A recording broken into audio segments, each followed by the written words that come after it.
Welcome to the Week in IndyCar on the good old Marshall Pruett podcast, brought to you by Cooper Tires, the Justice Brothers, Toronto Motorsports, and the Robin Miller Award. Holy cow, it's a Robin Miller episode, boys and girls.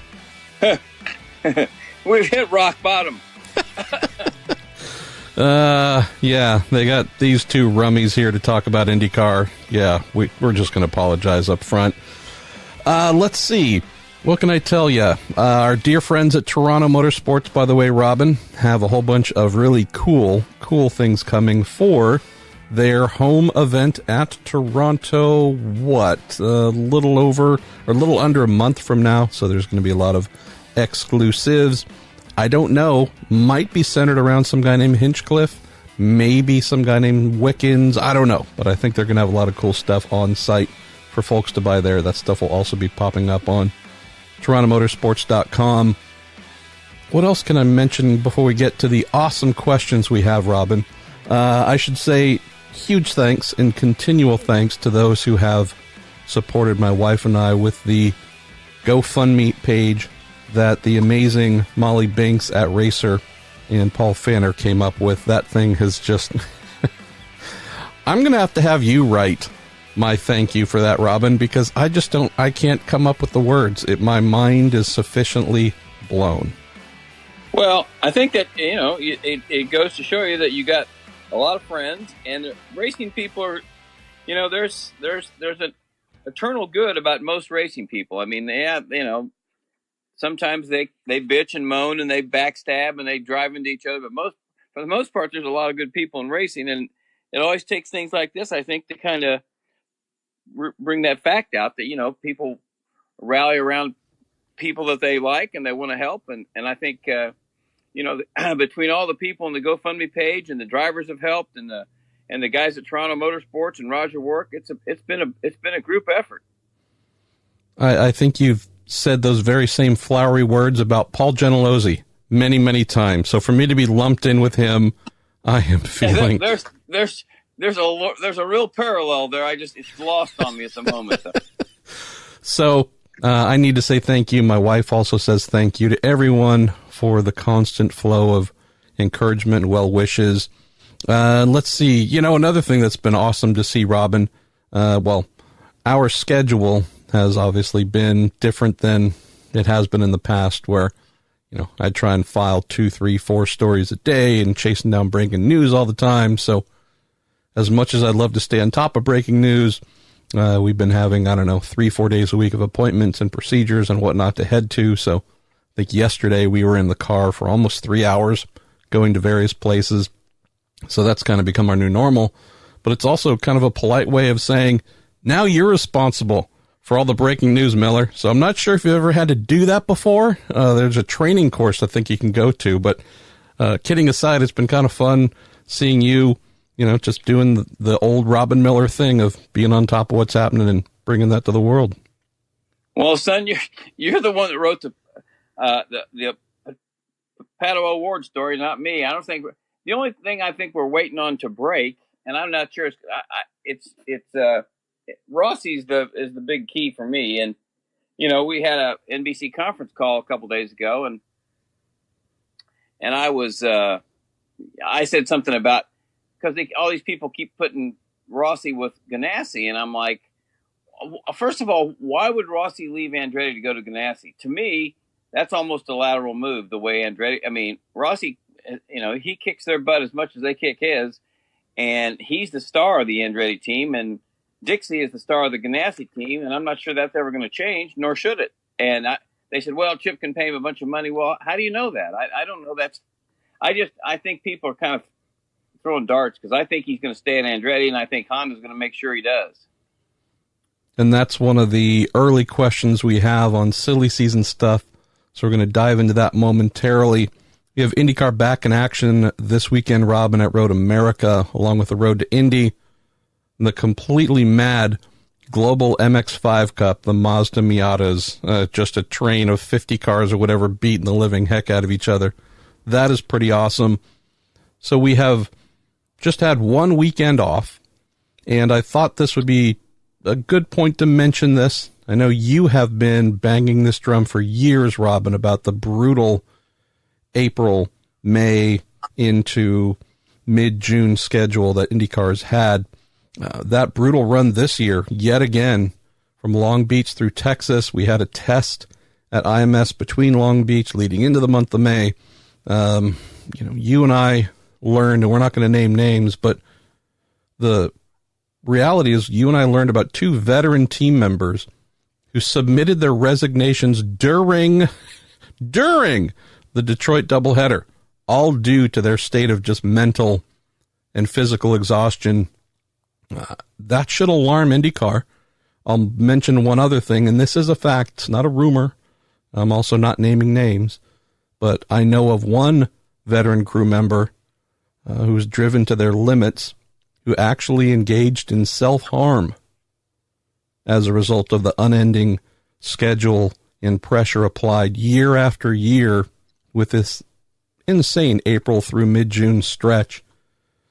How many times do you need to write, Robin? How many people need to file their resignations? And they were walked back off the ledge. They're still with the teams. And these are important people. If they'd left, those teams would have been in very bad states. We've had someone who's actually done very serious physical harm to themselves as a result of this crazy scenario.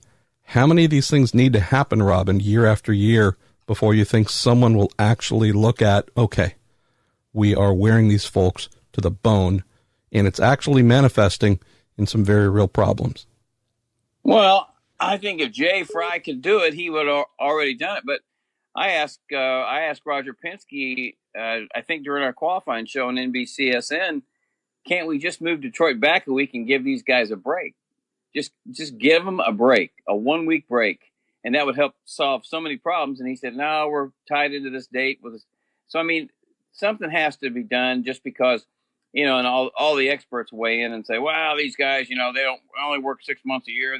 People have no idea what it takes to turn a car around from an oval to a road course, or vice versa, and how many hours, and you change your car at Indy from a qualifying setup to a race setup. It's unbelievable how many hours these guys have to work. And unlike NASCAR, some guy wrote, well, NASCAR's got 36 races, Miller. They don't bitch. No, they got a crew at the track and a crew in the shop. Of course they don't bitch. They got more employees than you can imagine. So it's going to take, Jay understands more than anybody that's run this thing, how these guys are worn to the bone. I just don't know that there's any major change that can be done at the moment, just because of the way the schedule's. The way that you have to kind of go with what the promoter wants sometimes. And there's a date that they all have in mind. Long Beach is always the same. It's not going to change. I think COTA likes their date. Are we going to have another, could there be an oval before Indy? I don't know. Is Richmond going to join the schedule? Yeah, but probably not till August, or to fill that gap maybe in the summertime. So it's a real problem that everybody kind of understands, and they shake their head and everything, but nothing ever happens. Well, piggybacking on the folks feeling stressed with too much to do, I'll close here before we get into questions by mentioning that of late, I've had a thought, and it's probably been because I've been off the road for almost a month, but I'd really like to kind of get back into doing a little bit of race engineering and driver coaching again. If and when I ever have the free time to do so, probably just something local here, Robin, in the Bay Area, maybe a little SCCA Formula car, sports car, something at Sears Point or Laguna. It's been about 10 years since I last engineered and did driver coaching. So I don't know. It feels like I need to add that back into my life at some point, just for fun. It used to pay really well. $1,000 a day is hard to say no to, but I guess after 10 years off, I'm probably only worth some gas money, maybe a ham sandwich. But anyways, so as the guy who rarely has a whole lot of free time, my brain is telling me maybe you need to go turn some knobs and try and make cars faster or drivers faster again. So who knows if that happens, but I just thought I would share that really bad idea. Yeah, that is a bad idea with your current state. Think about it in about a year. All right, so let's get rolling with questions. We have a lot, and many, many, many of them are awesome. and we're going to do our best to answer them as quickly as we can. Some of them, well, how's this? We have your traditional, Robin, your traditional midseason report card story that came out on Monday. So a lot of folks have piggybacked on that. We have your opinion piece, I think, from the week before on the need for a combined IndyCar and NASCAR event. We have a lot of 2020 schedule questions. You're kind of known as IndyCar schedule guy. And then we have a lot of other things that our listeners have clued into for this week's episode. So let's get going with our man, Jameen Tuttle, who says, looking at teams and drivers here at the halfway point, it seems like some seats should be legitimately warm. Felix Rosenquist, Spencer Pigot, everyone at Foyt. Any other seats you see as warm? Hinch, maybe? And Zach Campbell adds to that, any good rumors to talk about on the driver front for next season? He's hearing this one might be pretty quiet if Rossi stays with Andretti, but I'm wondering if there are one or two that we haven't heard about. Where should we start among these two questions from Zach and Jameen? Well, do we really think that after 8 races, Chip Ganassi is just going to throw in the towel with Felix Rosenquist? I mean, we know Chip's pretty impatient, but I mean, come on, folks. I mean, you finally get this young guy signed up that Stefan Johansson's been working on, and he comes out of the gate and puts on a great display of driving the first race. And yeah, he's had some crashes and some struggles since then, but he's also a rookie, and he's learned. He's got something that a lot of people don't have, and you can't buy it, and you can't necessarily learn how to do. I mean, he's just got this great natural talent, and I think that he just needs a little bit of time to get used to everything. And I think he'll be fine. So for all these people that have Rossi going to Ganassi, I don't know where I just don't see it. Sorry, but here's another thing, Robin. Keep this in mind. Felix, who has chucked the car into the wall a few too many times recently, and for anyone's comfort, he's currently 4 positions ahead of Colton Herta, who just perceptually is received as the golden child. And I know that he's obviously won a race at Circuit of the Americas, but if we're talking about someone who's chucked a car into the wall many times, Colton has done it far more. And again, this isn't saying anything negative. It's just a case of perceptually there's this, is Felix, just under the gun, and will he last the season? And you go, he's 12th in points. He has yet to win a race or stand on a podium, and yet this kid is 12th, right behind Hinch, who's, he's not. How's this? Rosenquist is 9 points behind Sebastian Bourdais. So I'm just saying, if we're talking about Rosenquist, boy, that kid's not even going to make it to the end of the year type stuff. Again, a little bit of context would help here. But what about Hinch? What about Spencer? What about some of these folks? I think Spencer's probably driven better than he has all year and just doesn't have any results to show for it. I mean, he was 4th or 5th the other day, and I think they had a god-awful pit stop. I don't know if it was Texas or the race before that, and he just dropped out of the top 10 altogether and qualified well at Indy again. He just needs a result. They need a podium. They need to finish the deal one time in a race. I mean, I think Ed, I don't think Ed's unhappy with him at all. I just think, they just got to figure out how to get to the finish with a good finish. And they can, I mean, Ed Jones had a couple good races and really didn't have anything to show for it. So I don't think the driver part of that team, I think they're doing okay. It's easy to say, well, they got to make a change. Well, they got to, Spencer's had a chance, but you just go back to Felix. In the old days, the guy would get 3 or 4 or 5 or 6 years to make it. And, now you get maybe a year. I got some guy wrote in the other day and said, yeah, they got to get rid of Zach Beach. He's had it. Yeah, I'm like, what? Yeah, he had a rough start to the season, but the kid's been driving his butt off, and he's got a 3-year deal and is a great sponsor. And he was probably the surprise of the season last year. People are just so quick to want to pull the trigger on people. I really don't understand. And like Hinch, he was going to finish in the top 3 at Texas before he crashed. And I'm sure he'll tell you they haven't had the season they wanted. And Ericsson's certainly been a pleasant surprise, his teammate. There's no doubt about that. And who would have thought Marcus would have the only podium of the team so far? But again, look at the whole big picture. And Arrow loves James Hinchcliffe, as all the sponsors do. And, it's pretty much his team. I mean, Are they gonna? I heard somebody say the other day, well, Sam's just gonna throw a bunch of money at Rossi, and that'll be the end of Hinch. And I'm like, I don't know where these people come up with this, but that would, could it be could Arrow throw in a bunch of money and they go after him? Maybe, but I wouldn't think that, not at Hinch's expense. Maybe they'd add another car, but I just don't see him getting kicked to the curb.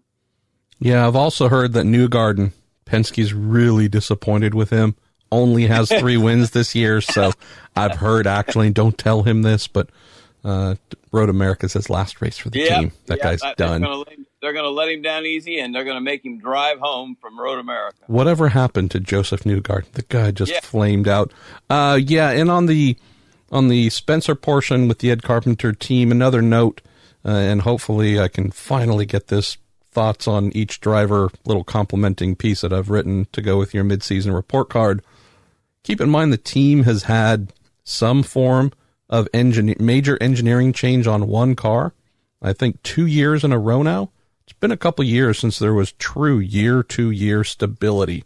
And that's not saying any of their current engineers are bad or insufficient in any way. It's just a case of when you don't have that ability for everything to just stay the same and build off of it year to year, but are having to learn new things, new people, new relationships.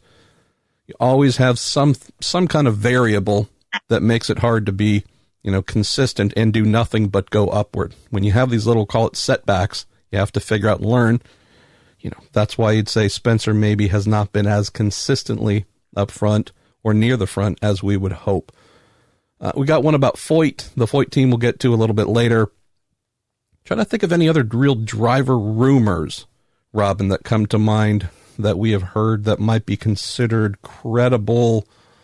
I can't think of many. I mean, the Rossi one, you and I have both said, and I think both written, we'd really love to see him stay and sign with Andretti. We don't necessarily like seeing our friend Roger Penske just vacuum up all of the top talent year after year. Love seeing this kind of spread across so we have proper big team versus big team versus big team, where they're heavy hitters like a Rossi staying with Andretti. But we do have Rossi in a contract year. Got Hunter Ray in a contract year. Who else? Bourdais, who knows if he could be available at the end of the year. I don't know of any of these things, Robin, and I might be forgetting a driver too, but I don't know of any of these drivers where you go, there's a strong chance they're going to end up elsewhere. I think we might actually have a somewhat boring, silly season. And if that's the case, that wouldn't be the worst thing. Mean less work for you and I. No, it's just that, what you said is exact.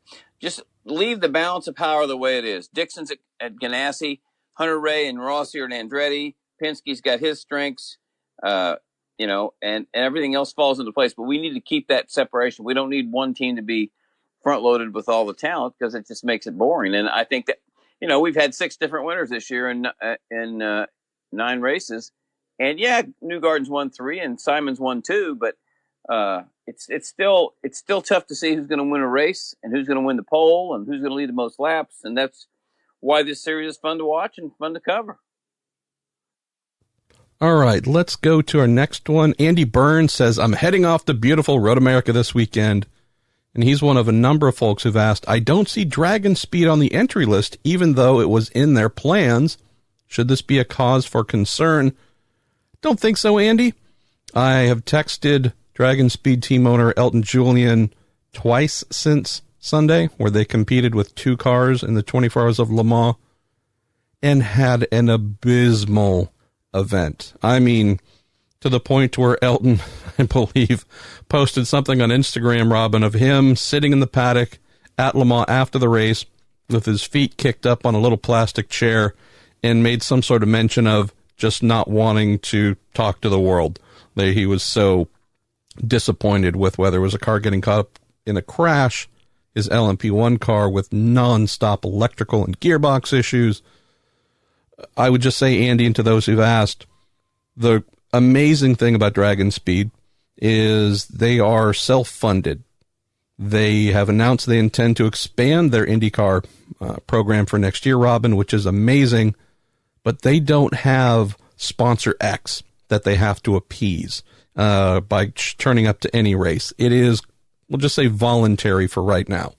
My guess, knowing that Elton it really isn't in a mood to chat, my guess is coming off of a brutal event at Le Mans, probably said, you know what, we're not in the right headspace to go to Road America.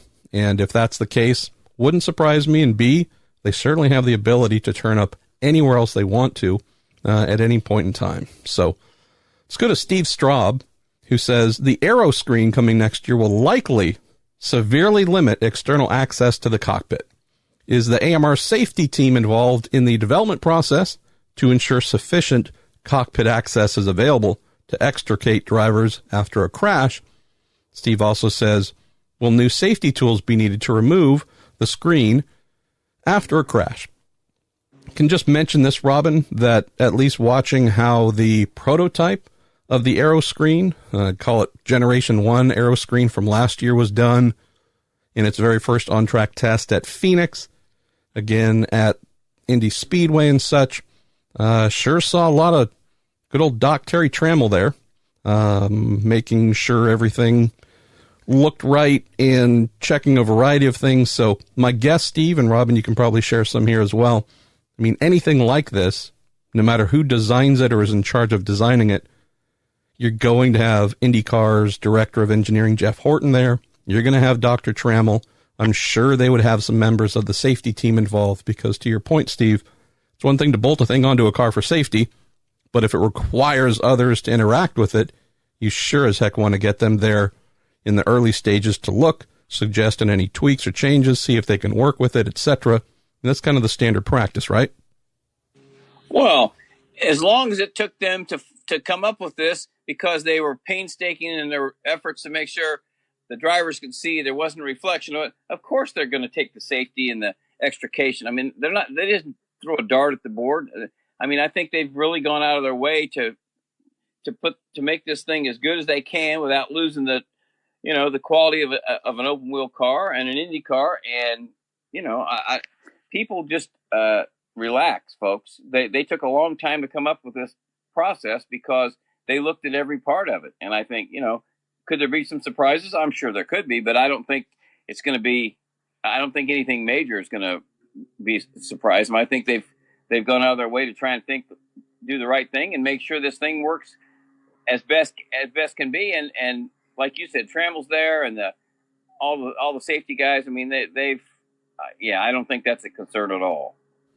What would be interesting to see, knowing that one of two things would need to happen, as Steve alluded, knowing that we're going to have this wraparound screen, whatever it's made of, either a mechanism to remove that quickly from the frame it's going to attach to, so that, like F1's Halo, if needed, safety workers can get to a driver, kind of on a flat level compared to everything having to be reaching down from up top. Or B, if there might be some evolution, Robin, don't know if they can do it for the DW12, maybe they can, but definitely for the next chassis, some sort of easy lift the driver out of the car while attached to their seat or sitting in the seat, something where if you do have this thing that kind of comes up, I don't know, waist high, mid chest, something high, rib cage high, that you have to effectively reach over to pull the driver out of, instead of what we've had for, the normal cockpit height. Is there something they might look at on how to be able to get to the driver easier and pull them out if getting the screen portion away from the aero screen isn't something they can do super quickly or easily? Let's go to another series of questions from Steve. For you, Mr. Miller, he says, Robin, glad to see you healthy again. He says, what interview, article, or piece of work from your career are you most proud of? Oh my God. I don't know. I do think two things. I mean, our business has gotten to the point now where scoops are hard to come by because everybody has a blog or a column, or they're on Facebook or something like that. So the big stories that you come up with, I guess are few and far between compared to the old days when the Indianapolis Star was about one of the few places to go because there wasn't an internet, and you had Speed Sport News and Indianapolis Star. Those were the two ways that you really kind of found out about breaking news. But I don't know. I think all the stories that you like writing are like the Phil Kruger stories in the '80s when he put his own IndyCar together after a couple of horrible crashes in Indy and came back and made the race. Columns like that are always fun just because they're so rewarding because you saw how hard the guy worked to get to where he was and you know what he went through. And, I obviously, to me, the ones that crack me up are the ones I got the story that R.J. Reynolds was pulling out of NASCAR and wrote it for ESPN.com. And they had the lawyers call me and they said, you don't have anybody quoted in the story except you refer to a tobacco insider. That's it.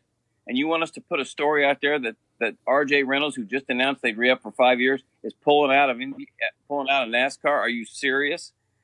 I said, that's why you hired me to come up with the stories. And I'm telling you, it's 100% accurate. Don't worry about it. So, they went to, it was funny because I think it was on the radio, the John Boy and Billy Shore in Charlotte every day. And they talked about, this is never going to happen. And my buddy, Denny Darnell, called me from RJ Reynolds and said, brother, you need to retract that story. I'm telling you, it ain't going to happen. You're going to look like an idiot. I said, Denny, trust me on this one. I got it. So I even called Rusty Wallace to get a couple quotes. And he said, brother, you may know what's going on in IndyCar, but he goes, I got my pulse on NASCAR. And he goes, you couldn't be further off of base. I said, let's just assume I got lucky on this one, Rusty. Give me a couple quotes. And he did. He gave me a couple great quotes about how RJ Reynolds had helped him get started with suits and helmets and paint jobs and stuff. So lo and behold, 4 or 5 days later after my story ran and ESPN's just about that pull their hair out, RJ Reynolds puts out a three paragraph release that said at the end of the season we will be getting out of NASCAR after 27 years or whatever it was.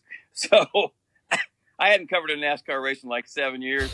So I wrote this story and then the other one I did was when Brian France replaced Mike Helton and they all said this. It was all denial. They all wrote. The AP wrote a story that everybody said, "Oh, this is some guy fishing for something to write about. He's got nothing to do. There's no IndyCar races. Go back to your beat, you moron."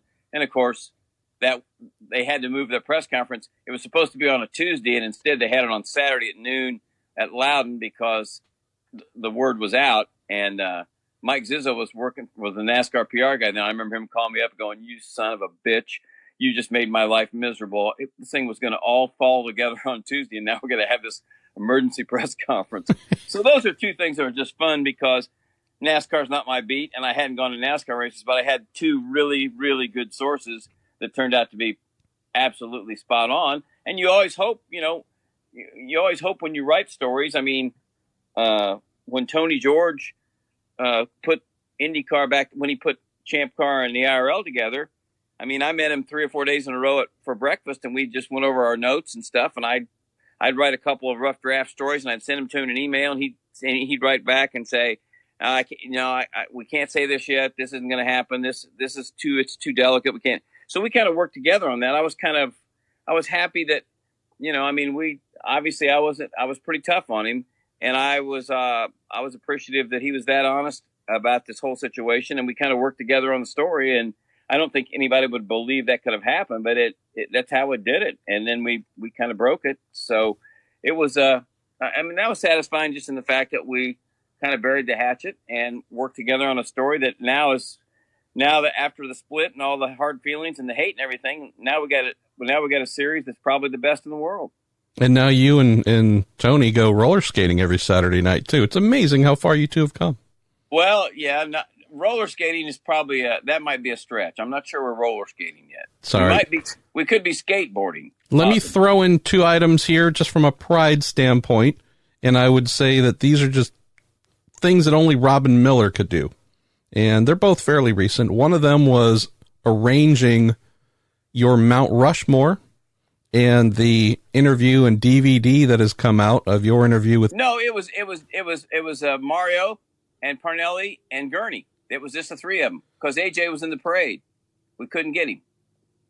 Or that's the story we'll tell folks at least. Yeah. That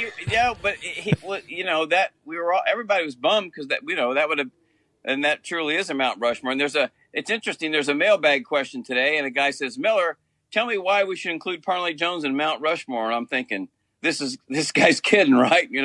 But he wasn't. He was being serious because he was a young guy and he just didn't know much about him. So I just remember when we put those shirts out a couple years ago, I was so happy we got him out while Dan was still alive and he got to see it and he was so proud. And Foyt even told me, he goes, well, for once you got it right. He goes, those are the 4 guys that ought to be in that shirt. And I said, yeah, and your head's the biggest of the 4, so it's really true to life.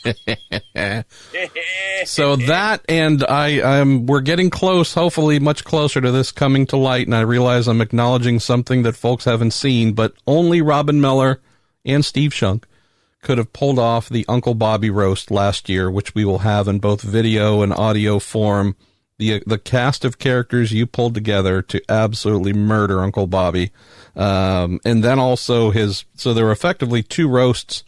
There was Johnny Rutherford, Roger Penske, Rick Mears, and Parnelli. Am I forgetting anyone else?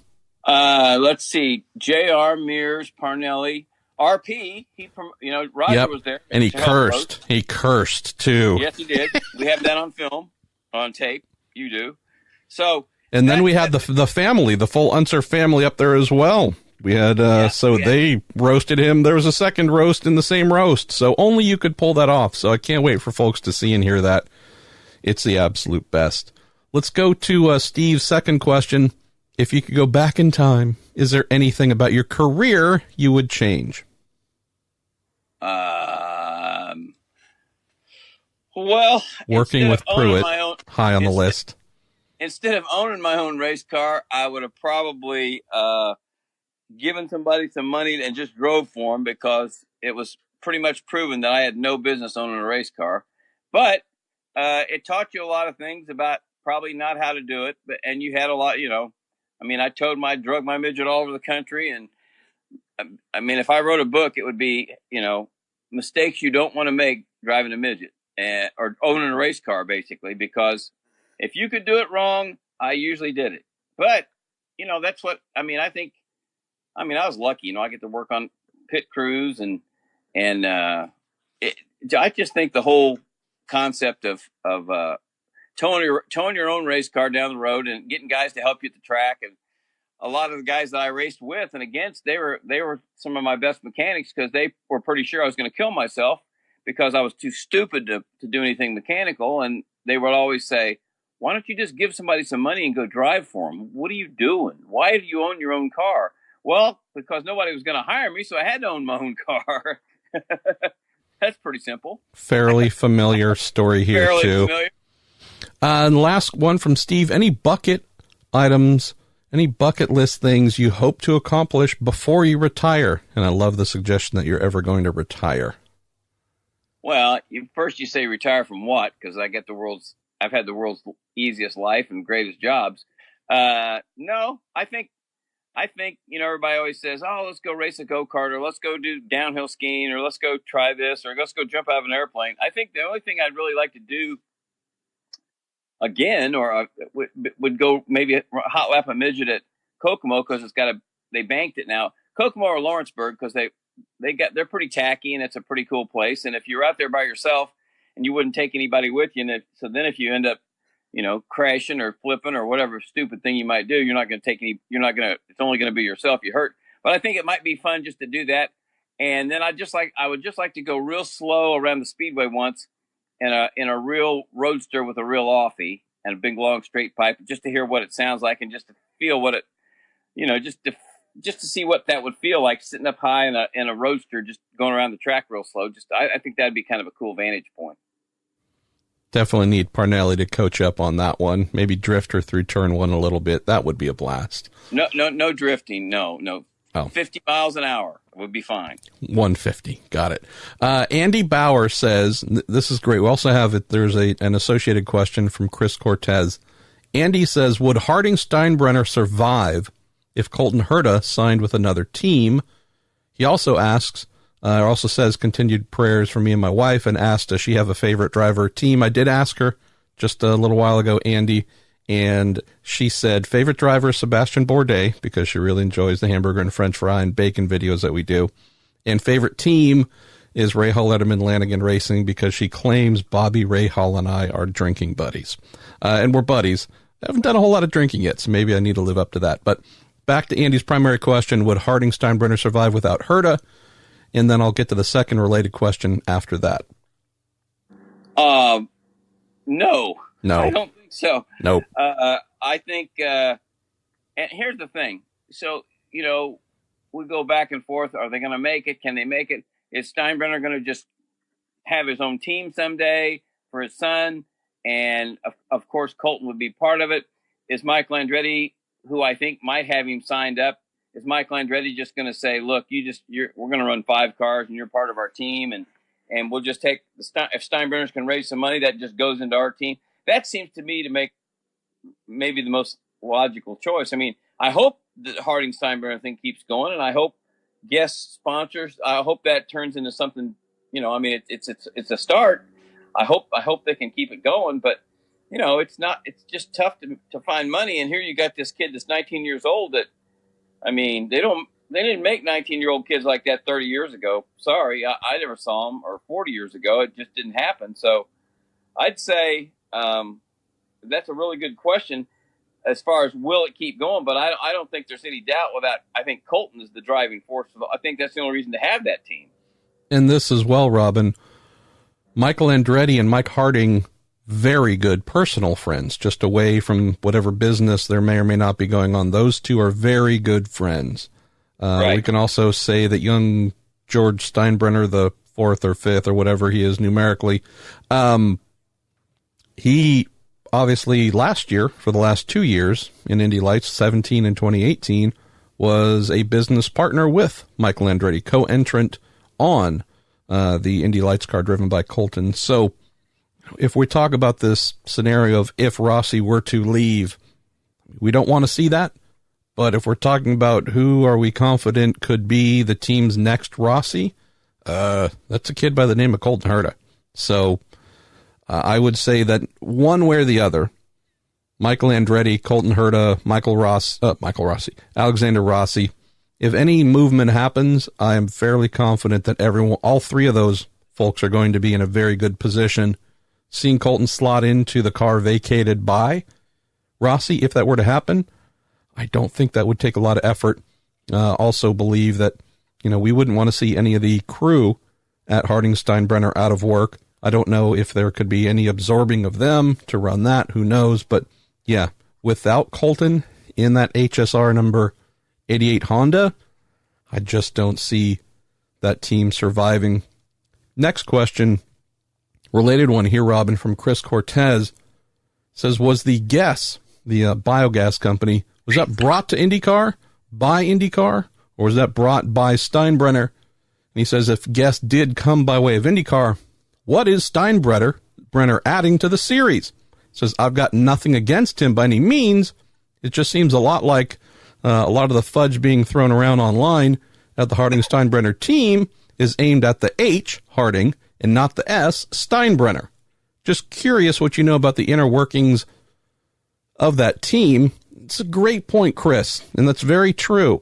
It's a lot of stuff aimed at Harding, and I think a lot of that is based on how things went down and things not being lived up to contractually with Pato O'Ward. There is a good point, though, Robin. I mean, you and I love Little Steinbrenner. I'm not sure if I'm seeing a lot of byproduct on the car that Colton drives in terms of his being able to find money. The Guess, that is actually something that they came into the series on their own, from what I understand. Sean Lee, who's the CEO there, and has tried to throw money around sponsoring drivers instead of teams. That has expanded a bit, where it looks like they now have a rest of the season deal with the Harding Steinbrenner outfit. Robin, I did mention, and I know that as you were mentioning, having some folks doubt the veracity of past reporting by you. Certainly have had some say, hey, was the story you wrote recently about the Harding Steinbrenner team being on hard times and etc., is that just made up stuff?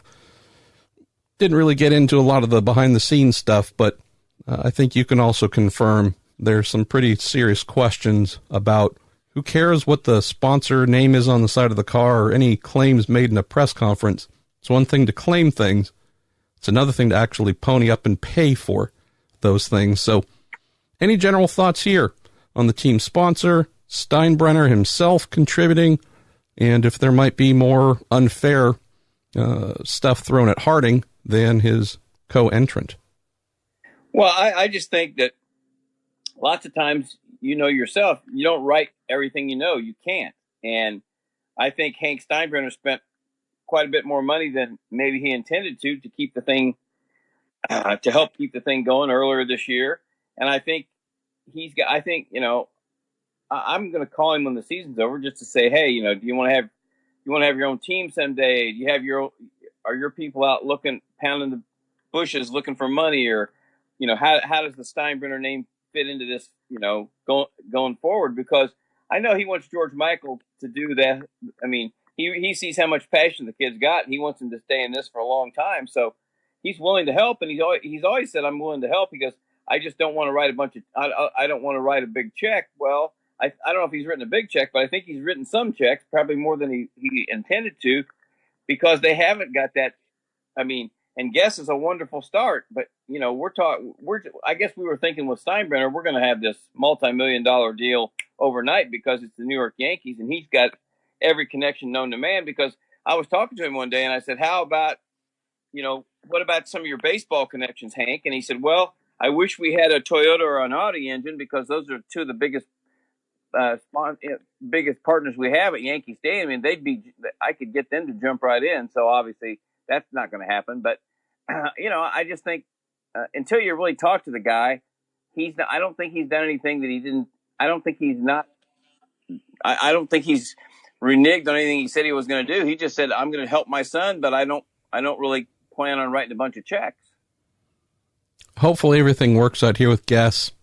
Hopefully some of the concerns, the alleged concerns of payment being made by whomever, those are all erased. Everybody gets paid. Everything goes forward. Everyone's happy, and there's nothing to worry about. Let's see. Let's go to Mark Brown. Quick one. He says, Marshall, will you be having a live podcast session this weekend at Road America? If so, when and where? If I was going to be there, Mark, we most certainly would. I believe last year, actually, this event last year was the very first live one that I did, and I think we've done about, 8 or 9 or 10 of them since. They've been a blast. I don't think I'm going to be traveling, getting on a plane anytime soon, Mark, unfortunately, so definitely not this weekend. And if possible, I'm going to see if I can make my way out for the Mid-Ohio race towards the end of July. But yeah, I think with everything at home taking much greater importance, might be Mid-Ohio. And then I would say Portland and Laguna, those both being West Coast stops, would be probably the only ones I'm going to be able to do this year. Let's go to 2 questions similar. One from John Hankins, one from Kevin Pinkston, which I love. Robin, any luck on that weekly IndyCar show on NBC Gold? And have you considered Marshall as your permanent sidekick for said show? Don't do that to yourself. And do you ever talk to the old windbag Dave Despain anymore? And then Kevin Pinkston says, would NBCSN consider having a racing, quote, wrap-up show on a weekly basis? Says, every other sport has a show. Even NASCAR has a nightly show. And their attendance at the races these days is abysmal. What do we know about some sort of IndyCar talking heads on streaming or NBCSN? How do we make this happen, Robin? Well, that was nice of a couple fans to say, "Hey, that'd be great." Yeah, it'd be fun, but we're just trying to figure out what kind of content we're going to put on NBC. The NBC Gold Package going forward. Do we have some stuff in the can that we could, can we use the Bobby Unser roast? Can we use the AJ Foyt going through the Speedway Museum that you shot a couple years ago, and that we also have the key is we have to just figure out what we can offer these gold members, maybe during the off season, or will there be programming during the off season? I'm not sure. And I don't know who to talk to about that yet, because I still think they're kind of working out who's in charge, because I was hoping we'd use the Foyt thing during the month of May last year, him talking about every one of his cars. You were present for that whole thing, and that was entertaining as hell. So I think that's the thing fans would like. What we'd really like to have is to follow NASCAR America with a 30-minute IndyCar show. Not every night, but maybe on a Wednesday night would be great on NBCSN. But, you know, I mean, I think we have to figure out, you know, can we go out and find sponsors for it? You know, we only had 366,000 people watch the Texas race. It's hard.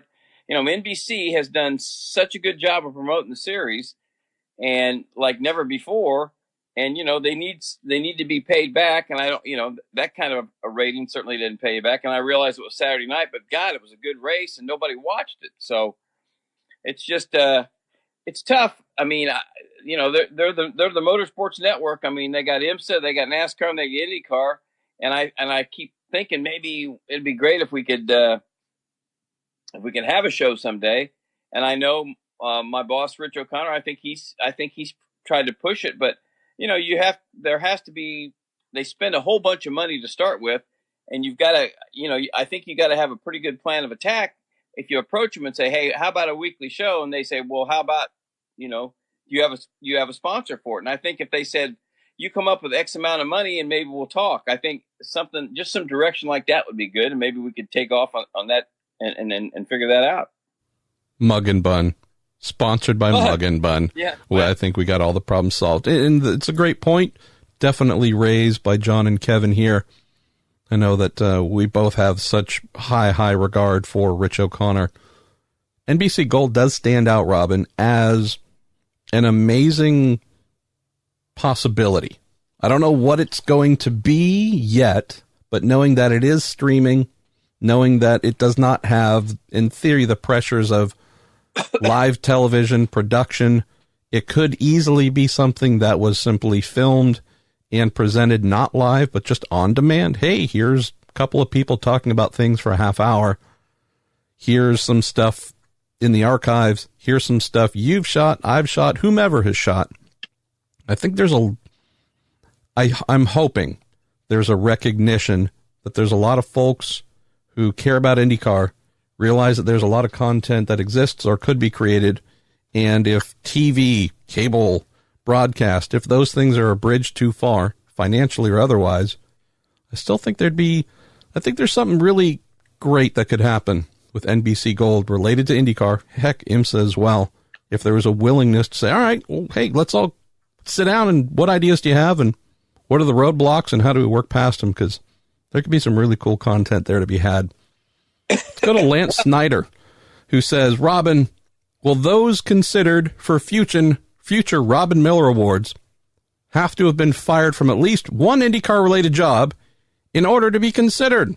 He also says, how awesome was it to, first off, have an award named after you, but also have everyone's heroes present to see it awarded to you? Well, let's start at the top. Hopefully, you were a big part of this, you and Steve Shunk and Jay Fry and Mark Miles, and it was, I mean, you know, it was one Mike of the greatest. Zizzo as well. What's that? Ziz was Zizzo? huge, Yep, huge Zizzo. engine behind this. So, you know, I mean, it was great because it was such a shock. I thought they were going to give the Johnny Rutherford Award because all these guys were showing up on the media center floor, and then you know, then I see this shirt Mario's wearing. I'm like, what in the hell? You know, I mean, so it was not only surprising and fun and humbling and all that. It was just the guys that you grew up idolizing and covering, and now you become friends with. Being there to be part of it that just made the whole thing even better. So, but the only jobs I've really gotten fired from in my whole life were the Star, and I got fired from the Champ Car website once for calling the coroners a bunch of dumb ninnies, and Cal Coven had to let me go. So that probably wasn't real smart, but it was true. So I'd say that what we've talked about is, somebody said, you know, what constitutes do you have to be a newspaper man or a writer or a photojournalist or what? No, I think the whole idea, and you weigh in here because you had a big hand in it, is just people that have dedicated their life to IndyCar racing and maybe the Indianapolis Motor Speedway, but not particularly that, but just open wheel racing in general, I suppose. And I think that's the parameters for it, is just, you know, who are the people out there that they could be a photographer, it could be a promoter, it could be a driver, it could be a mechanic. I mean, I don't you think it's pretty much pretty wide open. It's a lifetime service award. It's a service award meant for those who have helped enriched IndyCar and the Indy 500, who also, and this isn't part of the official thing, but just, the practical side is Scott Dixon will be brought into every absolute major, even minor, Hall of Fame, award ceremony, you name it. Whenever he retires, he's going to be inducted into everything, as he should be. Right. But someone like his crew chief, Blair Julian, still a young guy, but I'm saying, assuming Blair does this another however many years. Ricky Davis is a perfect example on the other Ganassi car. I mean, Ricky turned 60 this year, I believe. Ricky will be receiving the Robin Miller Award at some point in time because he absolutely deserves it. And I'm just throwing general names out here. Judy Kuba Dominic, who is Chevy's longtime PR woman and has just been service to the sport in general. She is someone who deserves recognition with this. T.E. McHale, we can run down a whole long line. It could be a crew member, could be a PR person, member of the media. It could be a yellow shirt that has been on that same fence for 50 years or whatever it is, just absolutely selflessly dedicating themselves to the sport. So that was the whole idea for this. Hey, there are a lot of folks that are well known who have mechanisms to be recognized. There really isn't within IndyCar for those who aren't the famous names, the ones that everybody knows, but who have contributed just as much, maybe even more, all without any expectation of recognition. So that's the award. I mean, the sad thing is everybody who gets it afterwards, it's still going to be named after you, pal. So that's the one thing we can't fix, unfortunately. Yeah, no, they're pretty much stuck with that. Well, and I think that, guys like Jeremy Shaw, who've given their 100%. Open, he's a perfect example of a lot of people, unless you're in racing, don't know who he is, but his work has been, he's a tireless worker for the young open wheel guy coming up the ladder and started the series and got Americans to Europe and helped guys like Colton Herta and Jimmy Vasser and all the guys we can think of. Brian Herta. Yeah. 2 generations. So, I always refer to Jeremy as the patron saint of junior American open wheel racing. Exactly. So it's just it's kind of cool to think about all the possibilities and the guys that should be recognized and deserve. I always have I kind of have a problem sometimes with some of these Hall of Fames go crazy and they put all these people in. I always thought the Hall of Fame, like, okay, the Hall of Fame at Indianapolis should be for drivers, chief mechanics, and a few owners. That would be fine. And then maybe if there's a section they want to do for the media or something, or announcers like Tom Carnegie, although Carnegie would probably supersede that and just put him in the Hall of Fame because he was so much a part of the Indianapolis 500, its tradition. But more and more of these Hall of Fames are trying to get people that are still alive, so they're starting to induct people that maybe that aren't necessarily the cream of the crop. But I heard somebody say the other day, well, we need to get guys that are alive. Well, that shouldn't be the prerequisite. It should be what you did. And I always thought that, to me, the Hall of Fame, should be really the people that made it were the drivers, and then followed closely by mechanics and engineers and car owners and things like that. So this is kind of interesting because it probably won't be drivers and things. It'll be people that were behind the scenes but had made a big difference. And I think that's what's kind of cool about it. Rayson Gardner and Bronco Brad Murphy are definitely on the 2020 ballot for the IMS Hall of Fame. Yeah, Bronco Brad, Tony Turco, all those guys. I mean, maybe we'll just induct them in one fell swoop. One swell foop, as my father used to say. Let's go to Heather Brown, who says, Robin, in your last mailbag, there was a question about nitrous oxide being used at Indy. When was the last time a team was caught red-handed with a blatant technical violation? Last time I can think of was the Menards team in 1996. And what is involved in the post-race inspection to try and catch violators? Nitrous oxide. There is a certain man who is constantly being attacked by bees that comes to mind on this one. Robin? Well, I think I said in that answer, I said I defer to my nitrous expert, Anthony Joseph Foyt.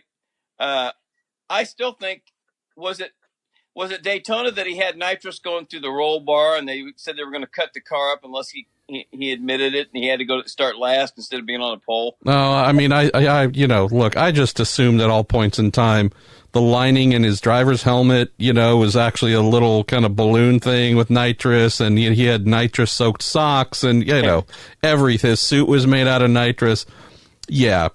The quote rumors of, let's see, in the Indy Racing League with the V8, the 4-liter Oldsmobiles and whatnot.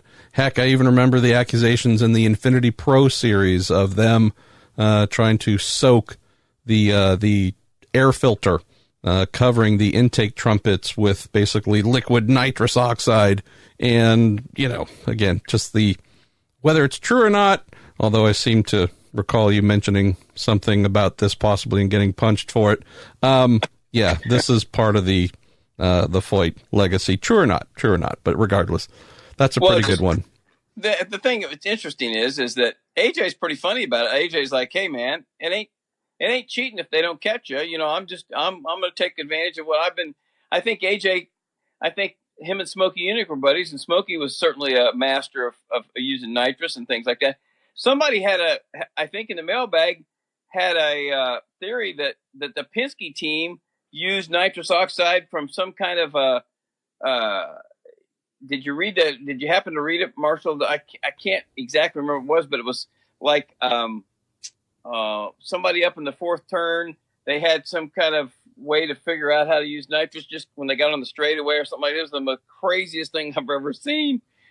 No, I didn't get a chance to read that one, but yeah, I mean, there's all kinds of great theories. Trying to think, just in recent times, might have mentioned this before a couple of years ago on the Week in IndyCar here, but one of the ones that stands out as just an unintentional quote cheat, but something that you talk about that you got to get caught for it to be illegal. That was Justin Wilson's win with the Dale Coyne team at Texas, Robin, in 2013. Mm-hmm. There were very specific rules that IndyCar had outlined in terms of aerodynamics. So at Indy, you could use these specific bolt-on parts, but when you went to Texas, you had to take off certain parts. And again, I could be brain farting and whatever, but for some reason, I think it was just a case of the car that Justin used at the Speedway was then saved and rolled out again at Texas. And it had a couple of pieces left on it. Not really big, obvious ones necessarily, but things that added a little bit of downforce. And for Texas in 2013, they were trying to take a bunch of downforce off. It was, the cars were really slippery to drive. So they actually rolled through Tech, I think 4 times with these pieces on. Justin went out and won the race. Definitely think the little bit of extra downforce helped. Of course, all of the competitors said, oh, that's the only reason. It's the only reason why you won. Without them, your car would have been trash. But then I recall right after the race, Bo Barfield, who was the race director at the time, said, hey, you have any photos of Justin's car from, say, Friday, first practice or whatever? I said, yeah, you bet. He says, could you send a couple of them to me? I said, sure, you bet. Sent it to him and got back just a note that had a lot of curse words in it, I believe, a lot of F's and S's and other things. And long story short, the team said, hey, that's our mistake. Truly our mistake for leaving these couple of little pieces on that added whatever amount of downforce. But we weren't sneaking anything by you. Truly a mistake. We've had them on the entire time. And the inspection team, from what Bo said, really didn't want to believe that. So after sending him the photo, I think I shot it a little bit overhead of the car in pit lane just before it went out for first practice. You could clearly see the pieces on the car. So there's no question that the car went through Tech multiple times. Nothing was called foul. Nothing was raised as being a problem, and ended up being, passed through Tech multiple times, then raced. And then after the race is when they found that they had inadvertently let it go through a couple of times. So I think that's why the penalty, whatever it was, I think it was money and points or something, but they didn't take the win away. I think in that case, Robin, there's a little bit of a feeling like, all right, well, you did screw up, but we also kind of didn't catch it too. So let's go to Chuck Mulkey, who says, Robin, what are the chances the 4 cars for Team Penske next year at the Indy 500 do not include Helio Castroneves? Any chances that they're going to be 4 full-time cars from Penske next year as well? Nope. I mean, if he can be believed, and Roger, I mean, he was pretty adamant. Yeah, we're going to run 4 cars next year, but only at Indy. I think Tim Cindric has talked him off. I think Tim dead set against running 4 cars, and Tim has a lot to do with what happens there. And,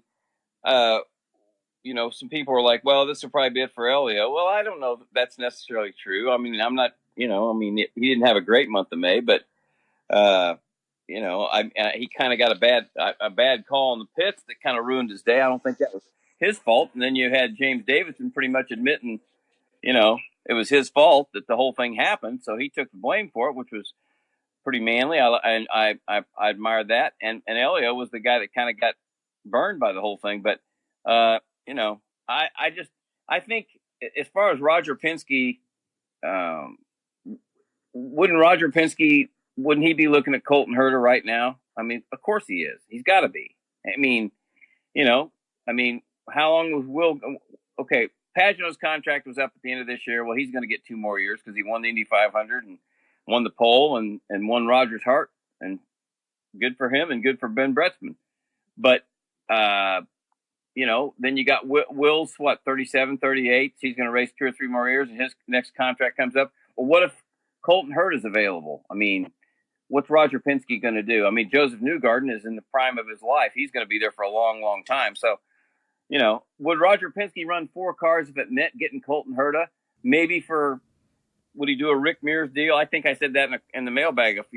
Would he sign Colton Herta and say, look, we're going to run you 7 or 8 times plus the Indy 500 this year, kid, and then we're gonna work you in when we, some of our guys move on. I mean, that's the way Roger operates. I mean, I don't ever put by him that he doesn't have his eye on Colton Herta because I'm sure he does.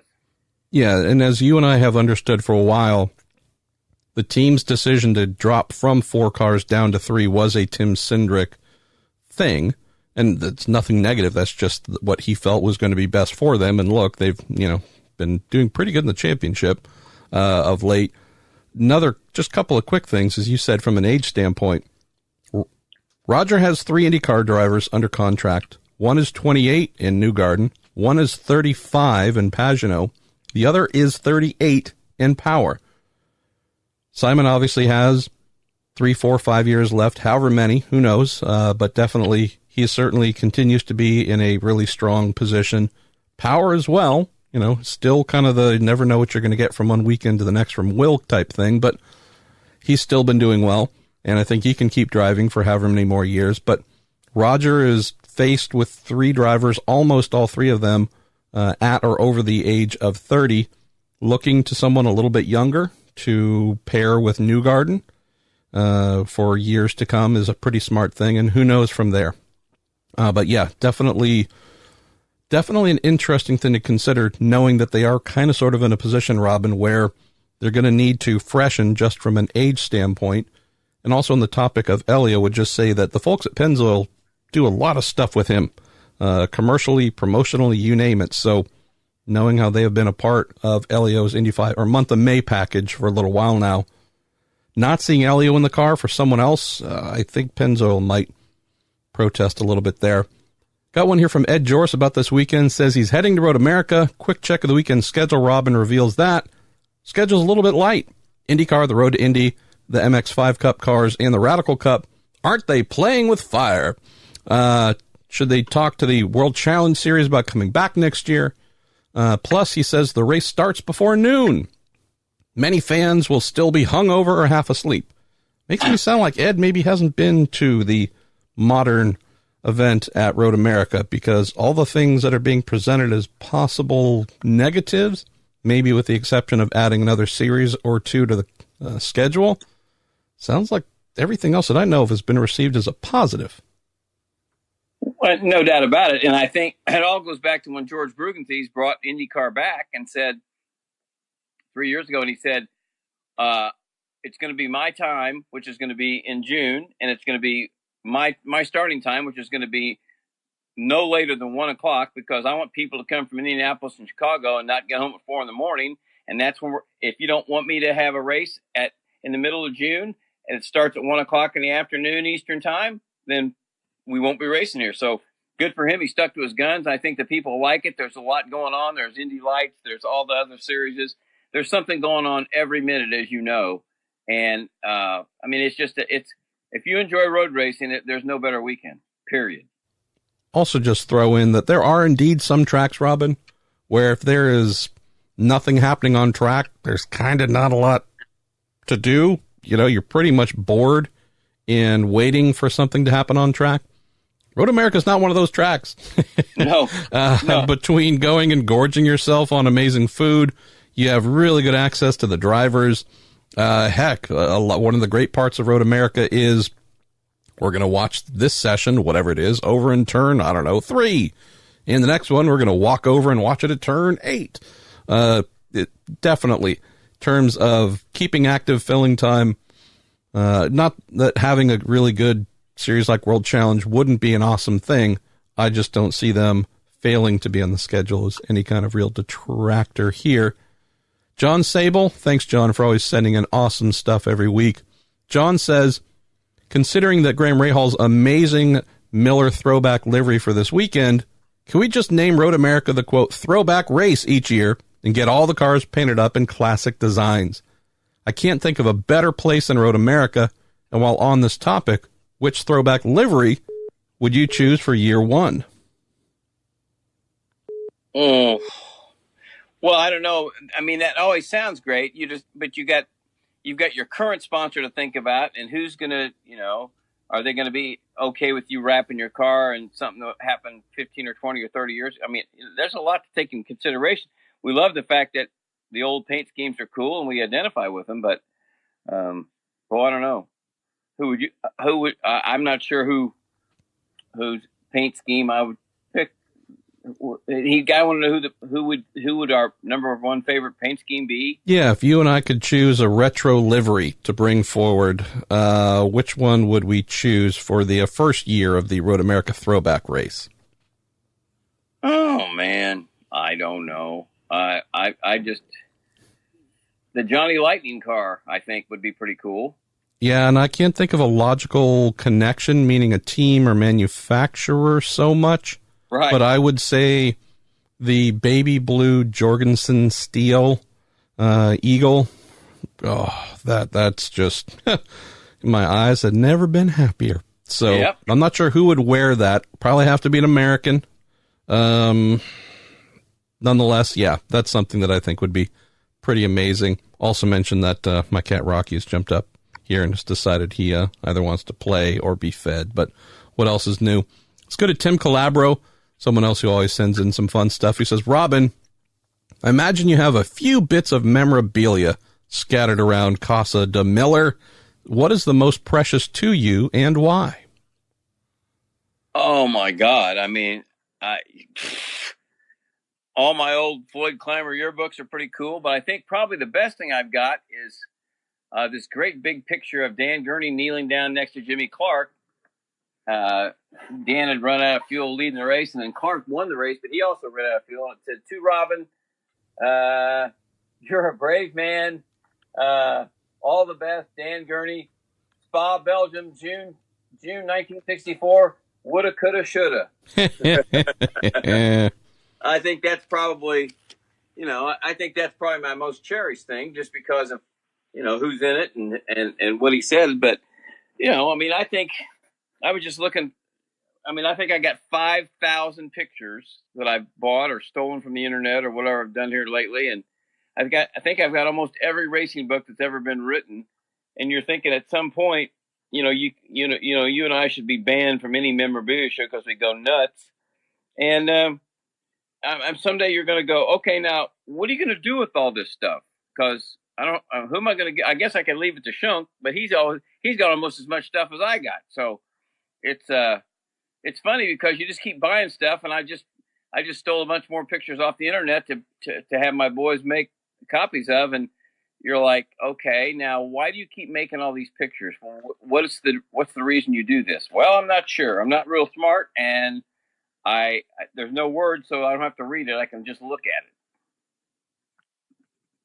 I'm already having that thought now of, okay, yeah, I need to start lightening my load. I'm looking at all the books in particular, and it's like, okay, when I was covering whatever V8 supercar race in Australia, I don't know, 10 years ago, and I felt the need to buy, and I'm staring at it, Mark Scaife's book, Scafey, Life in the Fast Lane. It was awesome. I loved reading it. Do I need to keep it for the rest of my life? Probably not. No. The British at Le Mans, written by my friend Ian Wagstaff, who didn't give it to me. I had to buy it. It's a great book.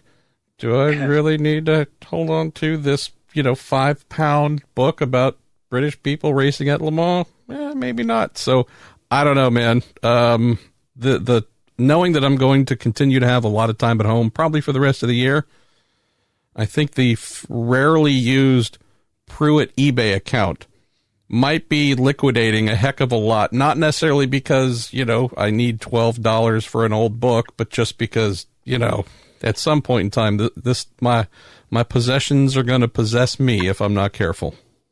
Well, the greatest treasure I had, I lost. I had Jim Hurtubise gave me the pit board from 1965 when he qualified the Novi after his throttle stuck and he crashed his rear engine car on the first day of qualifying. And I don't know how could I lose an STP pit board that says Herc on it? I mean, I should hang myself. It's unbelievable. I don't know what I could have done with it, but my condo's not very big and I can't find it. So would probably be my biggest treasure. All right. Well, I've got a lot. I have too many, but actually my favorite pieces, same as yours, things sent to me by the Big Eagle. And yeah, pretty amazing. Let's see. This is one I'll get into and would also welcome your thoughts on, although they aren't going to be as good as mine. Thomas Ayrton says, Marshall, much love and support. He says, AJ Foyt has been noted recently for being pretty discontent with the team's performance. I don't blame him. Says Tony Kanaan mentioned a few weeks ago his seat is secure. What changes do you see being made that would be best for the team overall? Is it drivers, staff, allocation of funds? This is something else. I'm not sure whether I'm going to include this in the driver thing I'm working on, Robin, or if I should just spin it out and call Larry Foyt into a separate story. The real answer here, Thomas, is it's a personnel thing. And it's not, you need to replace the crew chief or the guy changing the right rear tire. None of that stuff. I'm not talking about the folks turning wrenches on the car. Not even saying that they need to liquidate their engineering staff. Eric Cowden is there now as, technical director, been with Tony forever. Those two work very well together. So it's a good thing there. The issue they have is this: they can't get anybody who we would consider real hot ticket folks, best at what they do in any additional engineering disciplines. They can't get anybody to come to work for them, Thomas. There's nobody that wants to go to work for the team that has been last place and really last. Not barely last, but really last place for a couple of years now. Also, with the team split in Indy and in Houston, we keep hearing, Larry Foyt said for many years, nobody really wants to come down to Houston. Those who are based in Indy want to stay in Indy. They've got families, etc. So they've got a couple things where really, Robin, most high-quality people do not want to go to work for the worst team in any series. So that's not specific to Foyt. That's just a generalism. Also, if we're talking about, hey, we want you to come down and work on the car that we have in Houston, that's also been a bit of a challenge. I know that there's been a lot of invites and inquiries about hiring additional engineering support, which is really what they need. A lot of folks have turned them down. The big thing I can think of, and this is something I need to ask Larry about, if you can't hire people, if people aren't willing at this stage to come and work for you, really the only option is to go and hire a services firm. And the one that really comes to mind for me is Multimatic. They're an outfit that I cannot think of a better motor racing engineering and technology firm for hire than Multimatic, with just a diverse array of services. Right now, they've obviously been helping to build and administer half of Chip Ganassi's Ford sports car program. They build the Ford GTs, first of all, but then also run half of that team, the European side in the World Endurance Championship. That program's now over, concluded.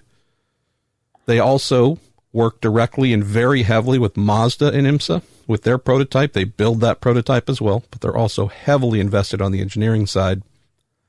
I believe they're going to be involved with Aston Martin in building their new Valkyrie hypercar when that debuts, 18 months from now, something like that.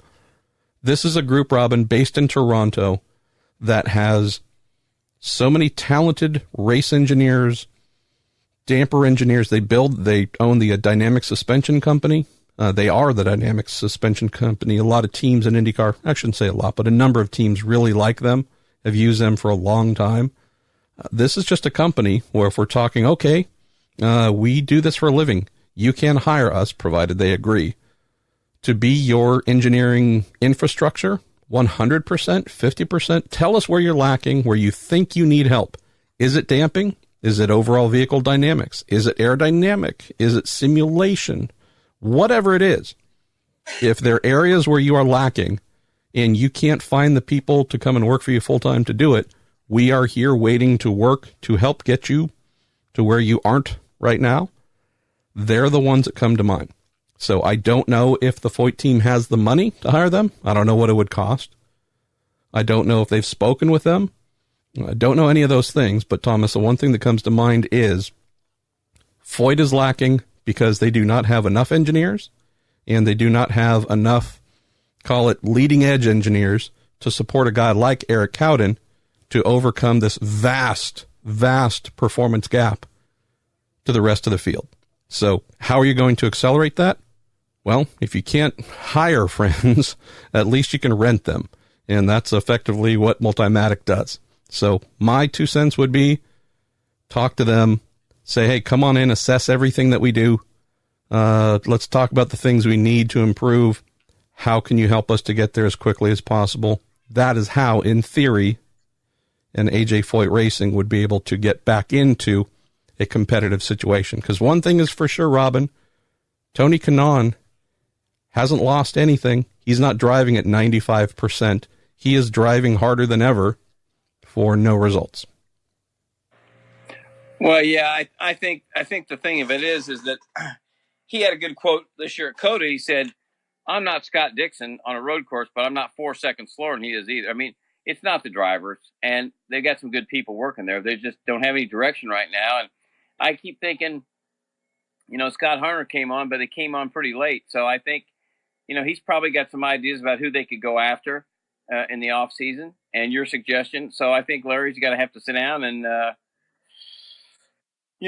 it's just the kind of thing that it's probably not going to, I think when Tony went to AJ's, I don't think he thought it was the project that it turned out to be. I don't think he could have dreamed it was going to be like it has. So, we want to see him do good. We'd love to see Tony win a race for AJ Foyt. ABC's been the longest running sponsor in IndyCar, and you want to see him do better, and you want to see him get competitive. That's all. Mike from the Pit Lane Parley podcast, as I say a lot of P's in a row, asks you, Robin, what has been your biggest surprise of the 2019 season so far? Santino Ferrucci. Easy. I mean, I thought Colton Herta would be good.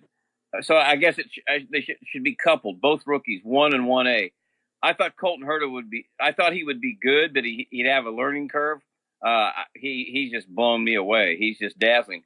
But Ferrucci, I think, has been just as impressive in a different way in that, nobody knew much about him, and he's been amazing on ovals, and he's aggressive. And after the race at Texas, Graham Rahal said, I'll give Ferrucci I raced with him all night. He was fast, but he was clean, and he used his head, and I was very impressed. So I think the kid this has kind of been a renaissance, even though he's 21 years, just turned 21. I mean, he's, to me, been the biggest surprise, because I think we expected Colton to be a star, but maybe not overnight like he has been.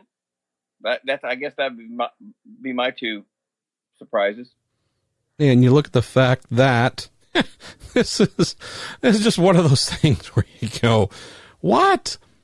Santino was 9th in points, Robin Miller. He is directly behind Graham Rahal and ahead of his teammate Sebastian Bourdais. And the kid has yet to stand on a podium, right? And so it further serves the point that while he hasn't had a, oh my God, future IndyCar champion rookie season, right? We're not saying that. We're just saying that, man, out of nowhere, this kid, with no expectations, I should say, not knowing what we would get. Really, you haven't had a chance to see a lot of him and what he had done in Europe so much. So we didn't know what we would be getting in terms of development and whatnot. Knew that he was obviously pretty darn amazing in a kart, but just his European junior open wheel career took place by and large, not something we were seeing every day on NBC or otherwise. So yeah, to your point, that's been pretty impressive. Would also say something that I know you call out and mention whenever possible. Working with his engineer, Michael Cannon just has a knack, and maybe you can name some of the drivers, but Cannon just really has a knack for working with young drivers and or rookie drivers and helping them to do some very impressive things far earlier in their career than maybe we would expect. Yeah, I mean, he's you've known Mike your whole life. He's very even keeled, never gets too high, too low. He understands that his dad was a hell of a race driver. Mike was a pretty good little shoe himself. He understands how it goes.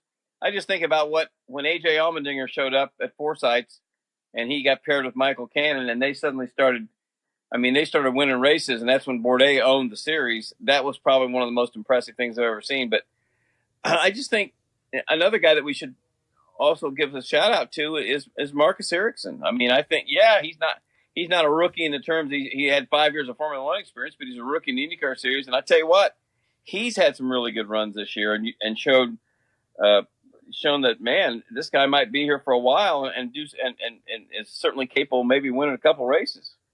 Just a good guy too. I mean, beyond what he does in the car, I'm really happy that he's a member of the IndyCar community. Fun guy, interesting guy, smart, great sense of humor. It's just those things where you go, cool. We get a great guy when he's in the car, but also brings character. There's some drivers who are very excellent at what they do professionally, but you go, all right, well, other than that, there's not a lot else for us to talk about. He's the kind of guy where you could spend, a couple hours sitting in Honda Hospitality, talking about life, the universe, and everything, and have a pretty good time.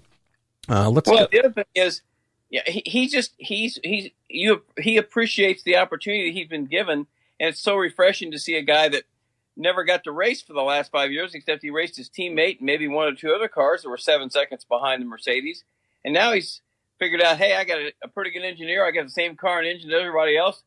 I can show my skill here. And I think it was kind of like when Justin Wilson came over here and it all clicked. And it was like, man, this is why I do this. So I can be competitive and so I can win races and I can feel good about what I'm doing. And I think it's refreshing to see Marcus's attitude after races. So I mentioned at the outset of our questions that we had a number here for the master of IndyCar scheduling. And so I've tried to group a whole bunch of them together here to knock quite a few out. Mark Sanchez says, thinking ahead about the 2020 schedule, Robin, what might surprise us? What will make us happy? What might just piss us off?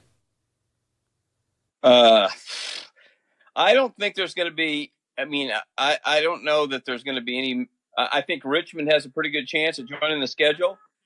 Will that mean, what will that mean? Will that mean, is Pocono gone? I don't know, but, there's a big gap in August, between July and August that they want to fill. And, Jay has talked about, Jay's the one that's kind of on the forefront of this IndyCar NASCAR doubleheader, and Richmond could certainly fill that bill. The most important thing about this doubleheader is it needs to be when NBC has NASCAR, so they can cover. Obviously, just send one crew to one racetrack and cover 2 races. That's one of the big benefits of having NBC do it.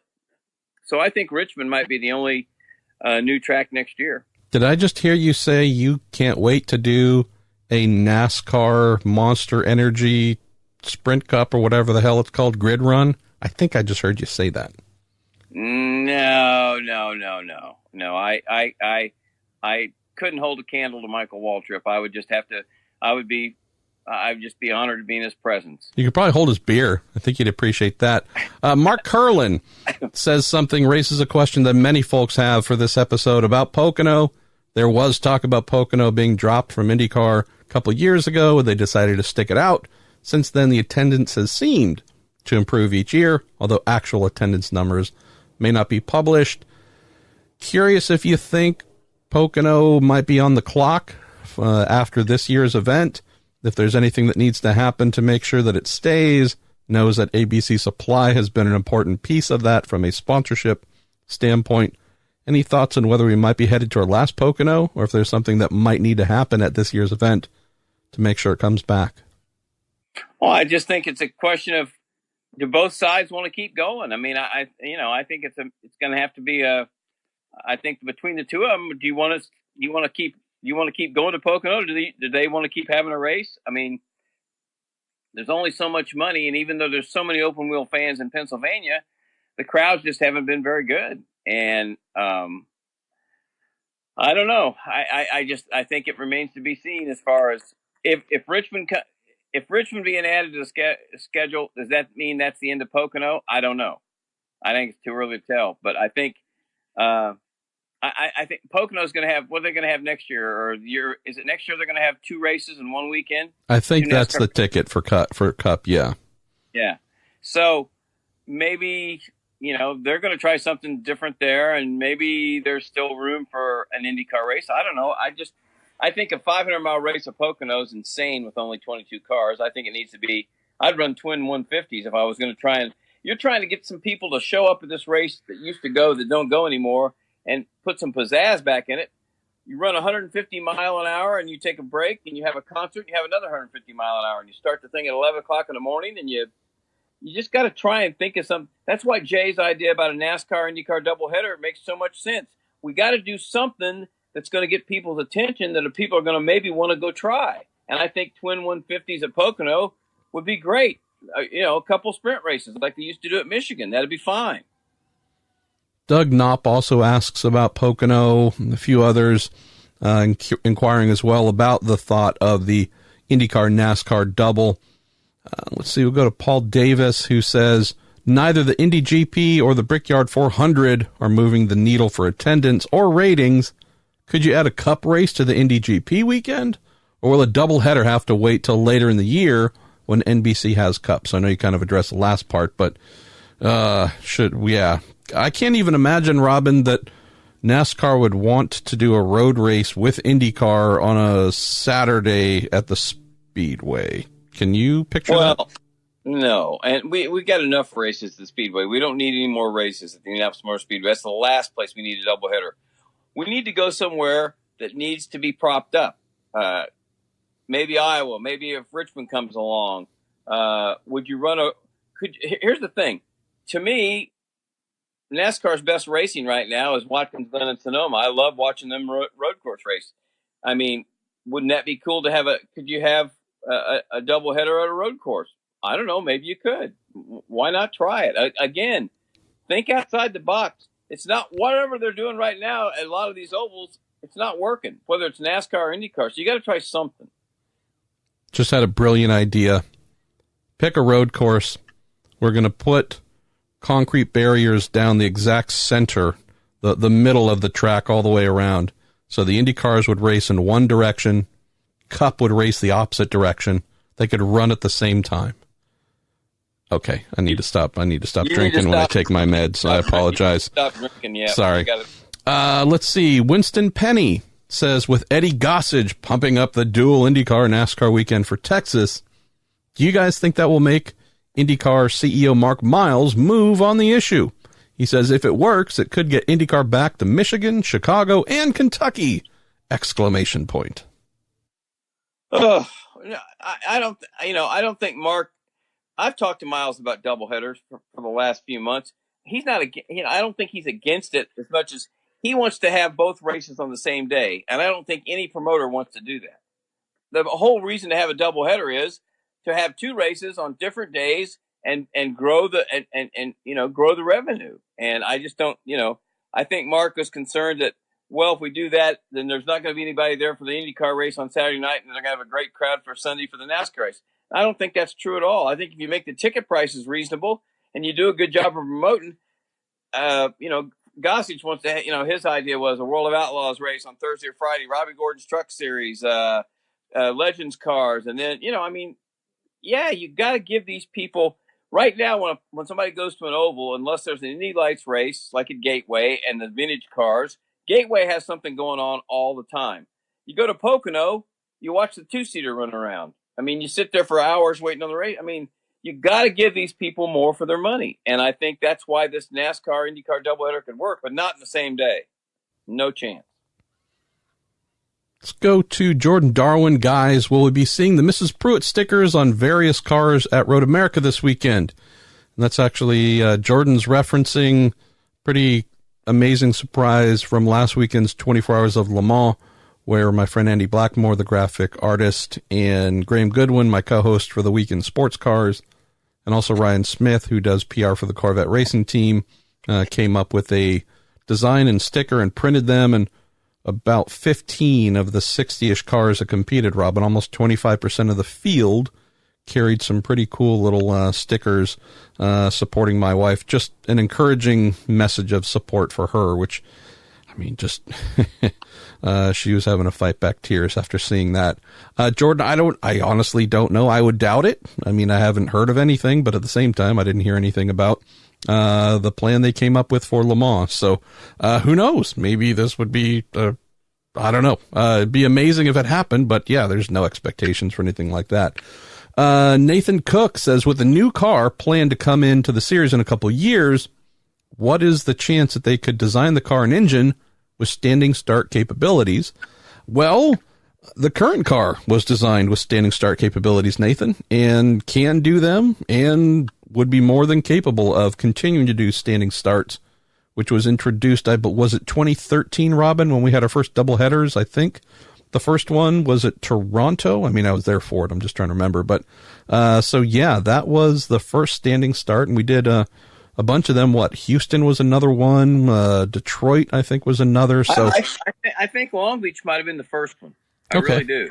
I think so. And, there was a problem at Houston. A couple cars didn't go, but for the most part, Long Beach was a great start. And you had everybody on the same straightaway, which never happens. Toronto was okay, as I remember. I think standing starts at certain places, like certain street courses, make a lot of sense.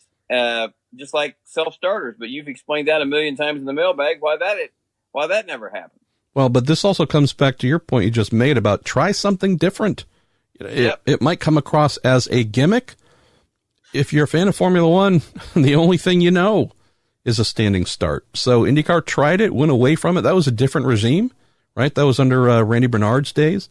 Again, I would not be averse to it at all. If it's something where we think folks might actually enjoy it, more folks would tune in. That might be a little crazy to think, hey, they're doing a standing start. Oh, the ratings through the roof. But look, if it's going to be, why not try it?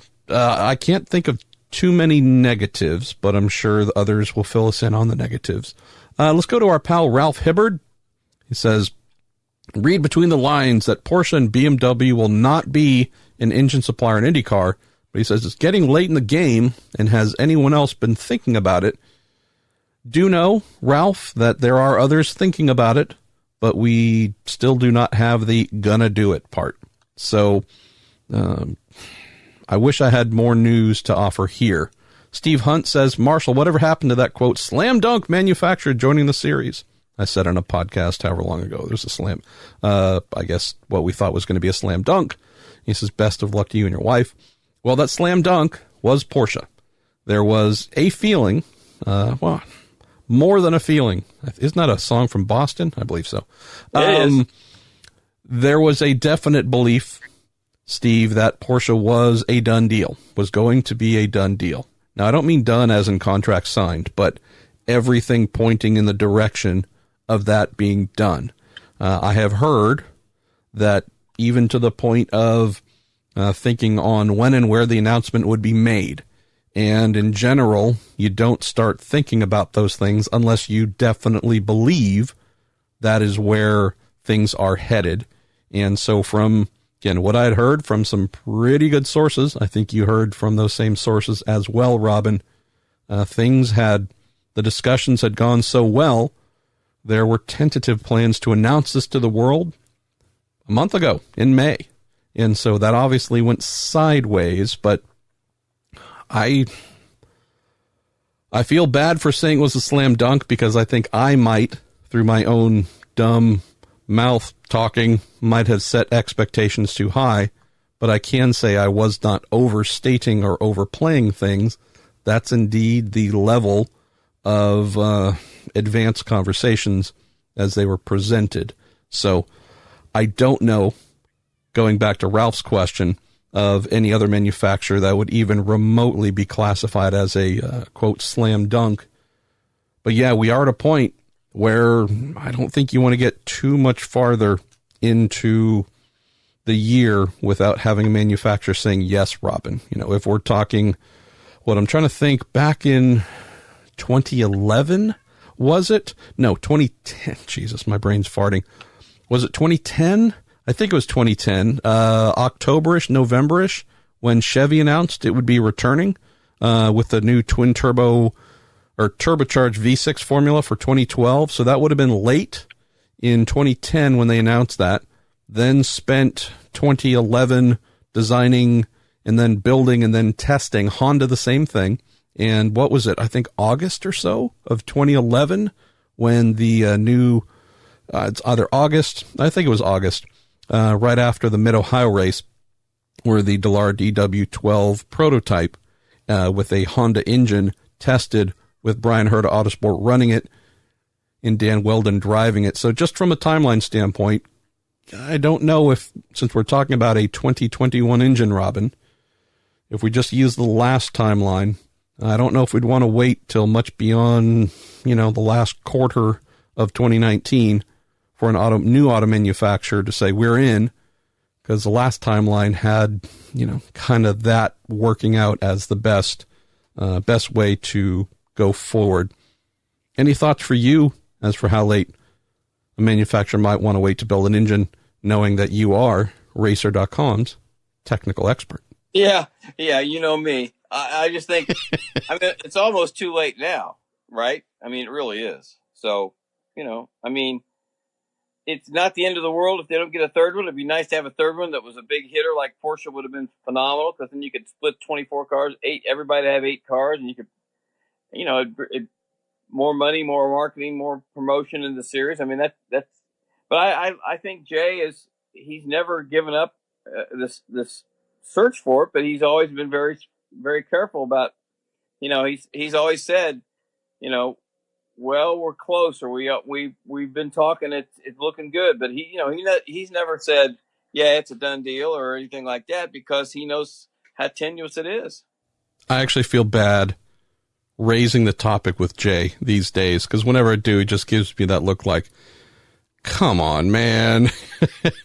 So yeah, he, I think understandably so, is tired of being asked about it, wants nothing more than to say, we got one, this is their name, and it's a done deal, and it's 5 years or whatever. So yeah, I think it's going to happen. I just can't tell you with who. And, before we move on to the next question, Robin, there's also some significant things happening in the world of sports cars that out of almost nowhere has really given some manufacturers a new reason to consider going and doing things with roofs over their head and fenders over the wheels instead of IndyCar. We're at a place where, hybridization is really the box that every major manufacturer I can think of needs to be ticked before they can get money to do a new racing program, to sign on to some sort of new thing. Knowing that NASCAR is thinking about that, knowing that IMSA's going to do it in 2022 with their Daytona Prototype Internationals. The thing that made IndyCar unique is awesome. This fast and loud formula that they've announced, bigger engines, slightly bigger, more power, all those things are awesome. Also cannot escape the fact that if you want a new manufacturer to say, yep, we're in, got to give them the thing that the folks are going to give them the money to do it say they must have. And right now, whether you love it or not, it's adding some sort of electric power assist, power boost to the internal combustion engine. Let's see. Let's go to Chris Hoffman, who says, Marshall, everyone gives a lot of deserved credit to the McLaren MP41 Formula One chassis for being the first carbon fiber car over there, but I'm curious as to what was the first carbon fiber Indy car. To my knowledge, that would be 1990's March 90P, designed by IndyCar Director of Aerodynamics, Tino Belli. And that was also a car that was allowed to be fully carbon, and then the rules were changed. And you were probably someone who remembers that as well, Robin, where we went from an allowance or a requirement where the bottom half of an IndyCar chassis had to be made out of aluminum honeycomb. The upper half could be made out of carbon fiber in the late 90s, but they mandated that the bottom half, for safety, any things that might puncture or whatever, had to be made out of a ferrous metal. And for 1990, there was an agreement that could change and the car could be all carbon. That is indeed what March designed for the March Porsche. And then they had to scramble all of a sudden to go back to the half aluminum, half carbon when that was rescinded. But 1990 is the answer to that, Chris. Let's go, Robin, to Paul Kruper, who says, how about a selfie of you and French fry, Sebastian Bourdais, chowing down on a yummy Wisconsin bratwurst this weekend? I think he has a pretty healthy diet. Maybe I don't know, Seb, he might like that stuff. I don't know. You're going to have to cheer him up for me this weekend, because he just had a really crappy return home to Le Mans where the cars, their Ford GTs, were not competitive the entire event. The balance of performance kind of made sure that happened. And then, despite finishing fourth, the top-placed Ford Chip Ganassi Racing GT in that program's farewell to Le Mans, they were disqualified on Monday for the fuel tank being having the ability to carry too much fuel. So Seb traveled home to Le Mans, had a crappy week, did end up finishing fourth, then got disqualified. He and I texted a little bit this morning, and he might need a bratwurst, and you might need to cheer him up for sure, brother. So just a little care package for our friend. Let's go to Greg Mann, who says, Robin, it's great to see some USAC guys making it to the Speedway. Do you think this trend will continue, and how do we get more to do it? USAC guys making it to the Speedway. I guess he meant Chris Windham, who ran the Indy Lights race. But there's not really. I mean, I think everybody would love to see Cody Swanson get a shot, but you got to have money, and he just doesn't have it as far as who's gonna finance it. So I mean, I think could Tim Clausen Marshall team, could someday they bring a USAC driver to the Indy 500? I think that's their goal. I hope so. I'm going to grab a handful more here, Robin, then we're going to bid farewell. You have a lot of things to not do, and I want to make sure you have plenty of time to do nothing. Let's move this one towards the end here. One from both Kevin Crago and Mike Markham. I'll take this to start, but please punctuate this to finish it. Kevin says, not picking on Marco Andretti. I pull for him every week, but what do you think the problem is? With his experience and the team he's on, why are the results not there?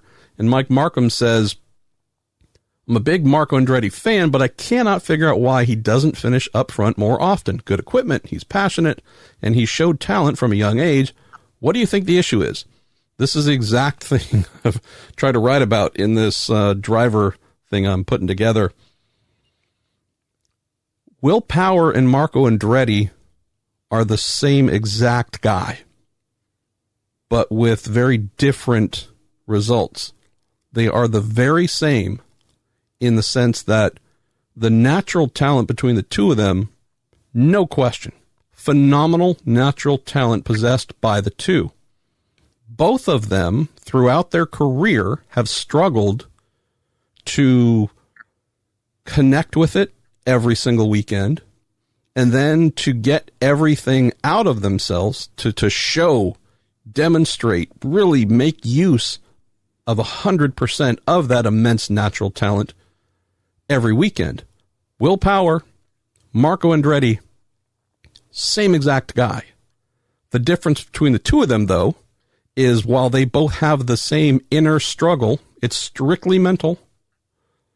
A lot of voices, a lot of talk, a lot of chatter, not multiple personalities, but just, so these are guys whose minds are hyperactive constantly. Power has had a much better ability through a lot of work and effort to quiet that overactive mind, questioning himself, letting himself get distracted by things. Still happens, though. That's why Will, who you and I love, that's why Will is a one-time IndyCar champion, not a five-time IndyCar champion. He should be a five-time IndyCar champion. He's someone who has struggled to quiet everything, just allow himself to flow and be natural, let his hands and feet do the things as if, his brain has been turned off, just full, pure, reactive athlete. When he can, he's on pole, he drives off into the distance, nobody can touch him. Marco, same exact thing. Difference, though, he has not been able to turn that voice down, to turn that thing that questions himself down. He's very prone to beating himself up and letting his emotions pull him down. I don't want to call it, it's not true depression, but just, it's a war with himself in his mind to demonstrate everything that he is. So the difference between the two of these guys is Power has been able to do it to a much greater frequency. And you look at the amount of pole positions, Robin, the amount of wins, the guy's a perennial contender. That's his fight. He tends to win it more often than not, but there's still enough times when you go back and look at a full season where he finished third or fourth or fifth or whatever, and you go, okay, there's still that fight to get through where he has not won it as often as he should. Marco, it's the exact opposite. 2 wins in, what is this, year 13 of his career, Robin? 14? This is just an inner fight that he has been able to win. And we also know, Robin, that he's changed engineers many, many times, changed many, many things looking for the source. And I believe he's just come to accept that he's the guy. He's the thing that needs to be fixed, yet he's more often than not unable to do so.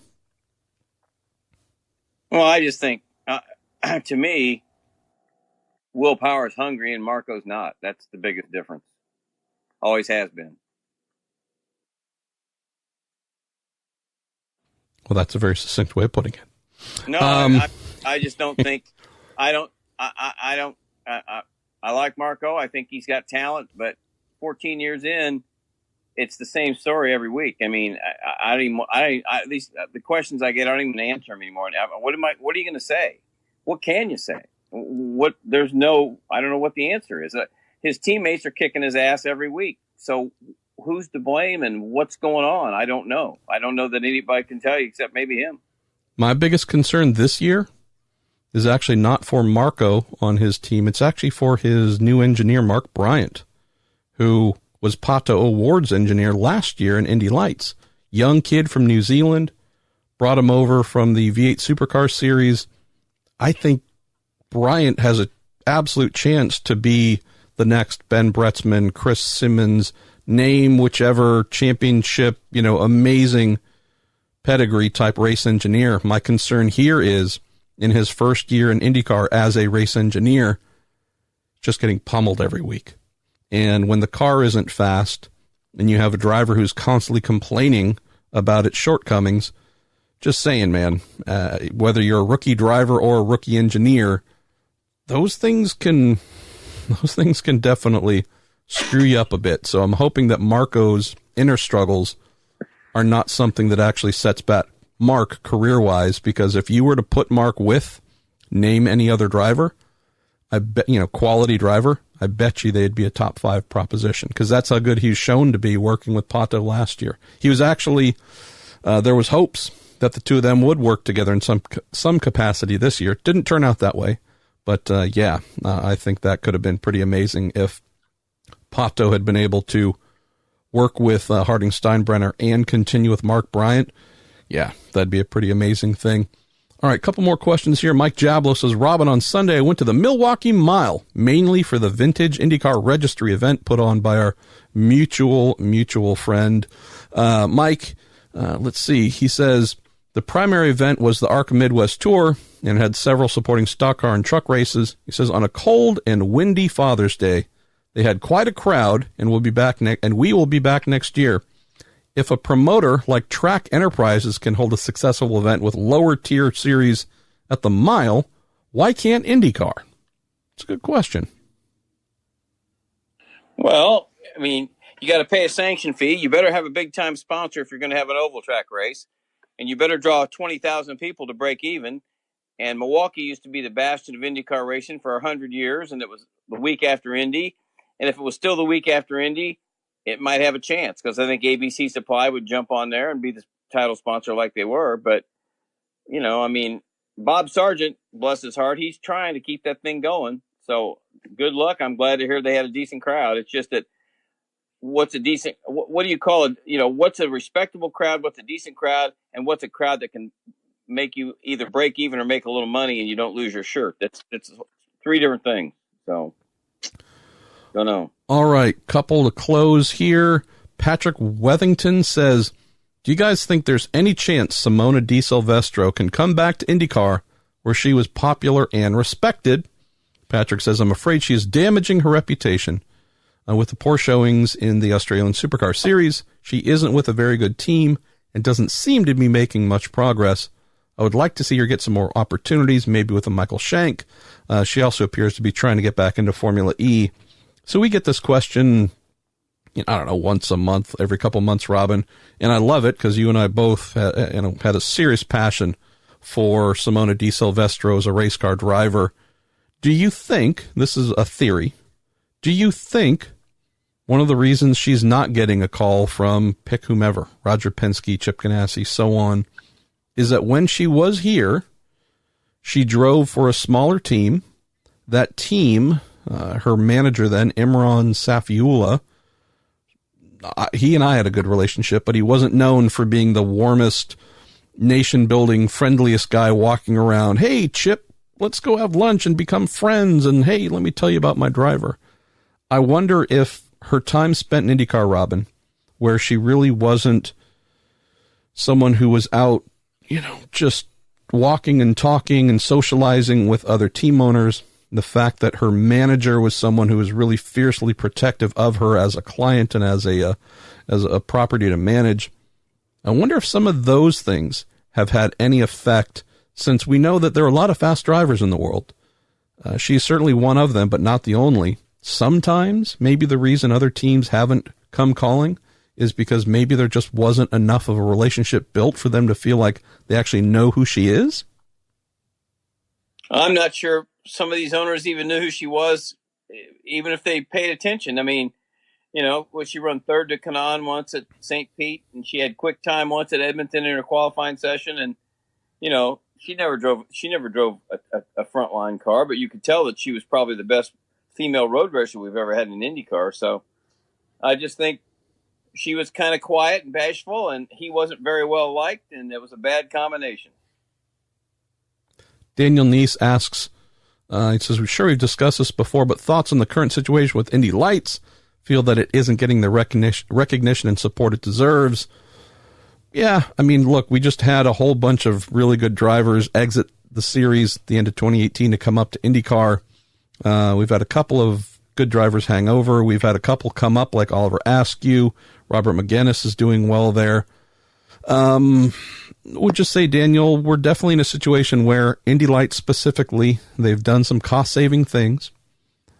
We do know that everyone still believes it needs to come down another 200,000, 300,000 at least to be something that mostly mothers and fathers can afford for their sons and daughters to do.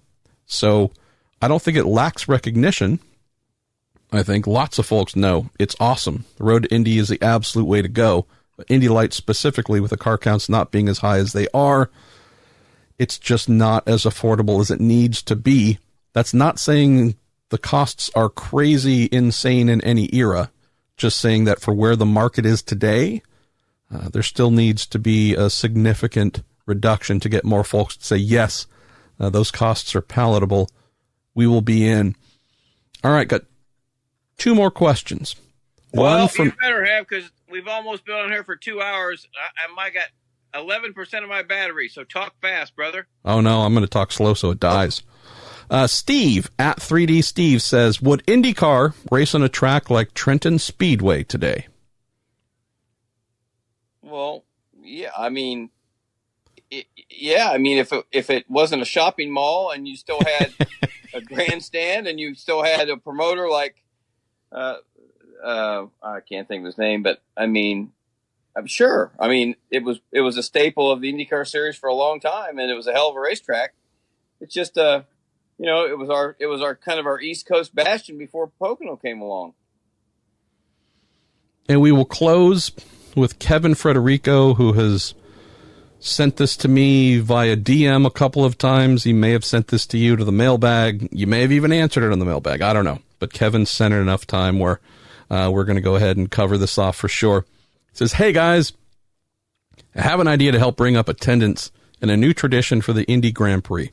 He says, IMS should partner with the Midwest Motorsports Festival Group and their Grid Life product as a support event to the GP.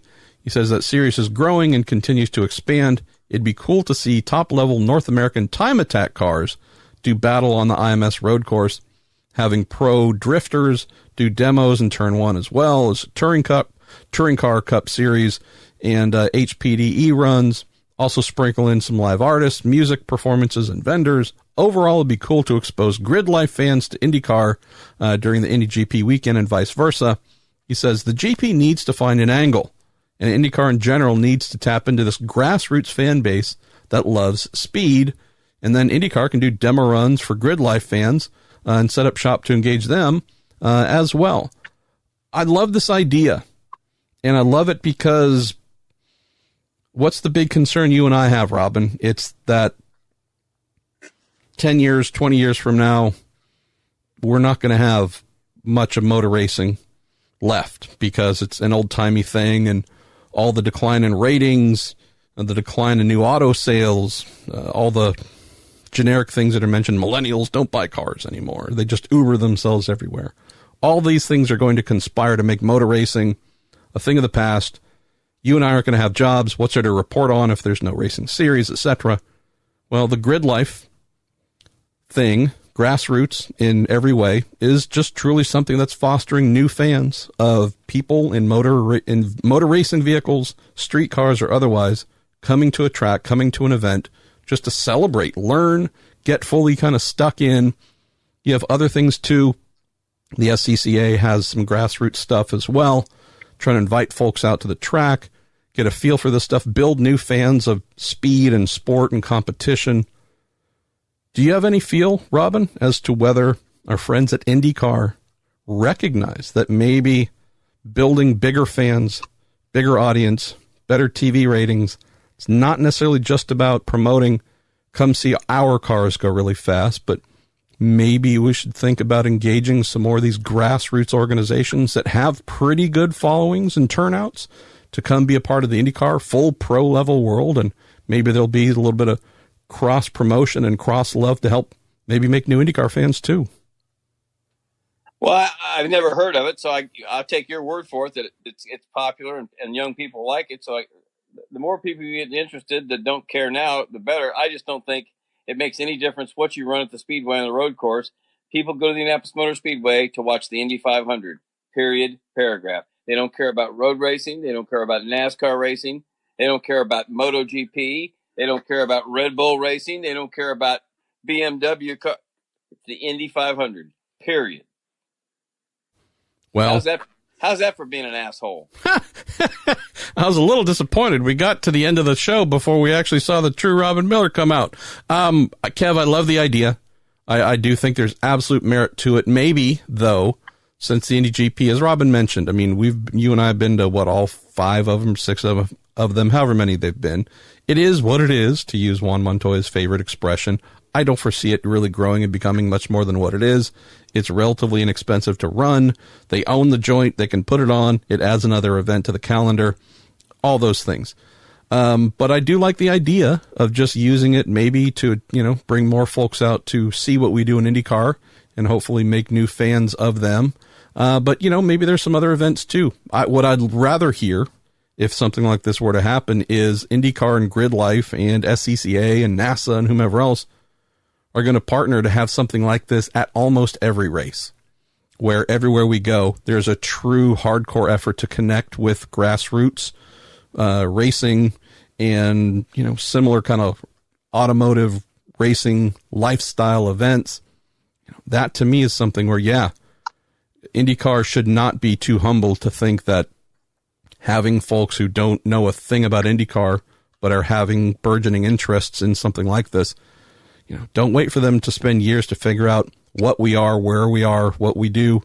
Bring them out now. That might be the fastest way to help grow the audience that we sorely need. Speaking of things we sorely need, time to say goodbye, Robin Miller. 2 hours and 2 minutes. I wouldn't listen to you two clowns for 50 minutes. Oh, wait a minute. 2 hours. That's a long time. Well, I'm going to mute everything you said. It's actually about normal. So, plus, you believe it or not, a lot of people have very bad taste because you are one of their favorite guests. So that's why you got a lot of questions. Maybe you should reveal the real you more often. Be more of an asshole. And then folks will send in fewer questions for us to ask, because we still probably have 20 questions we didn't get to. So blame Miller. Definitely. Well, we're blame sorry. you. We thank you for writing. It's just that 2 hours is a long time. And also, I got to go feed Rocky because he's just jumped up again and he's going to eat me in a moment. So go feed Rocky. All right. So I'm going to say thank you to Cooper Tires. Elkhart Lake. Yes. Thank you to you, Robin. Thank you to Cooper Tires. Thank you to the Justice Brothers. And thank you to TorontoMotorsports.com for their patronage. And thank you, dear listeners. Oh, by the way, we just passed 3 million downloads since we launched the podcast in 2016. And you guys are pretty awesome. We'll speak to you next week.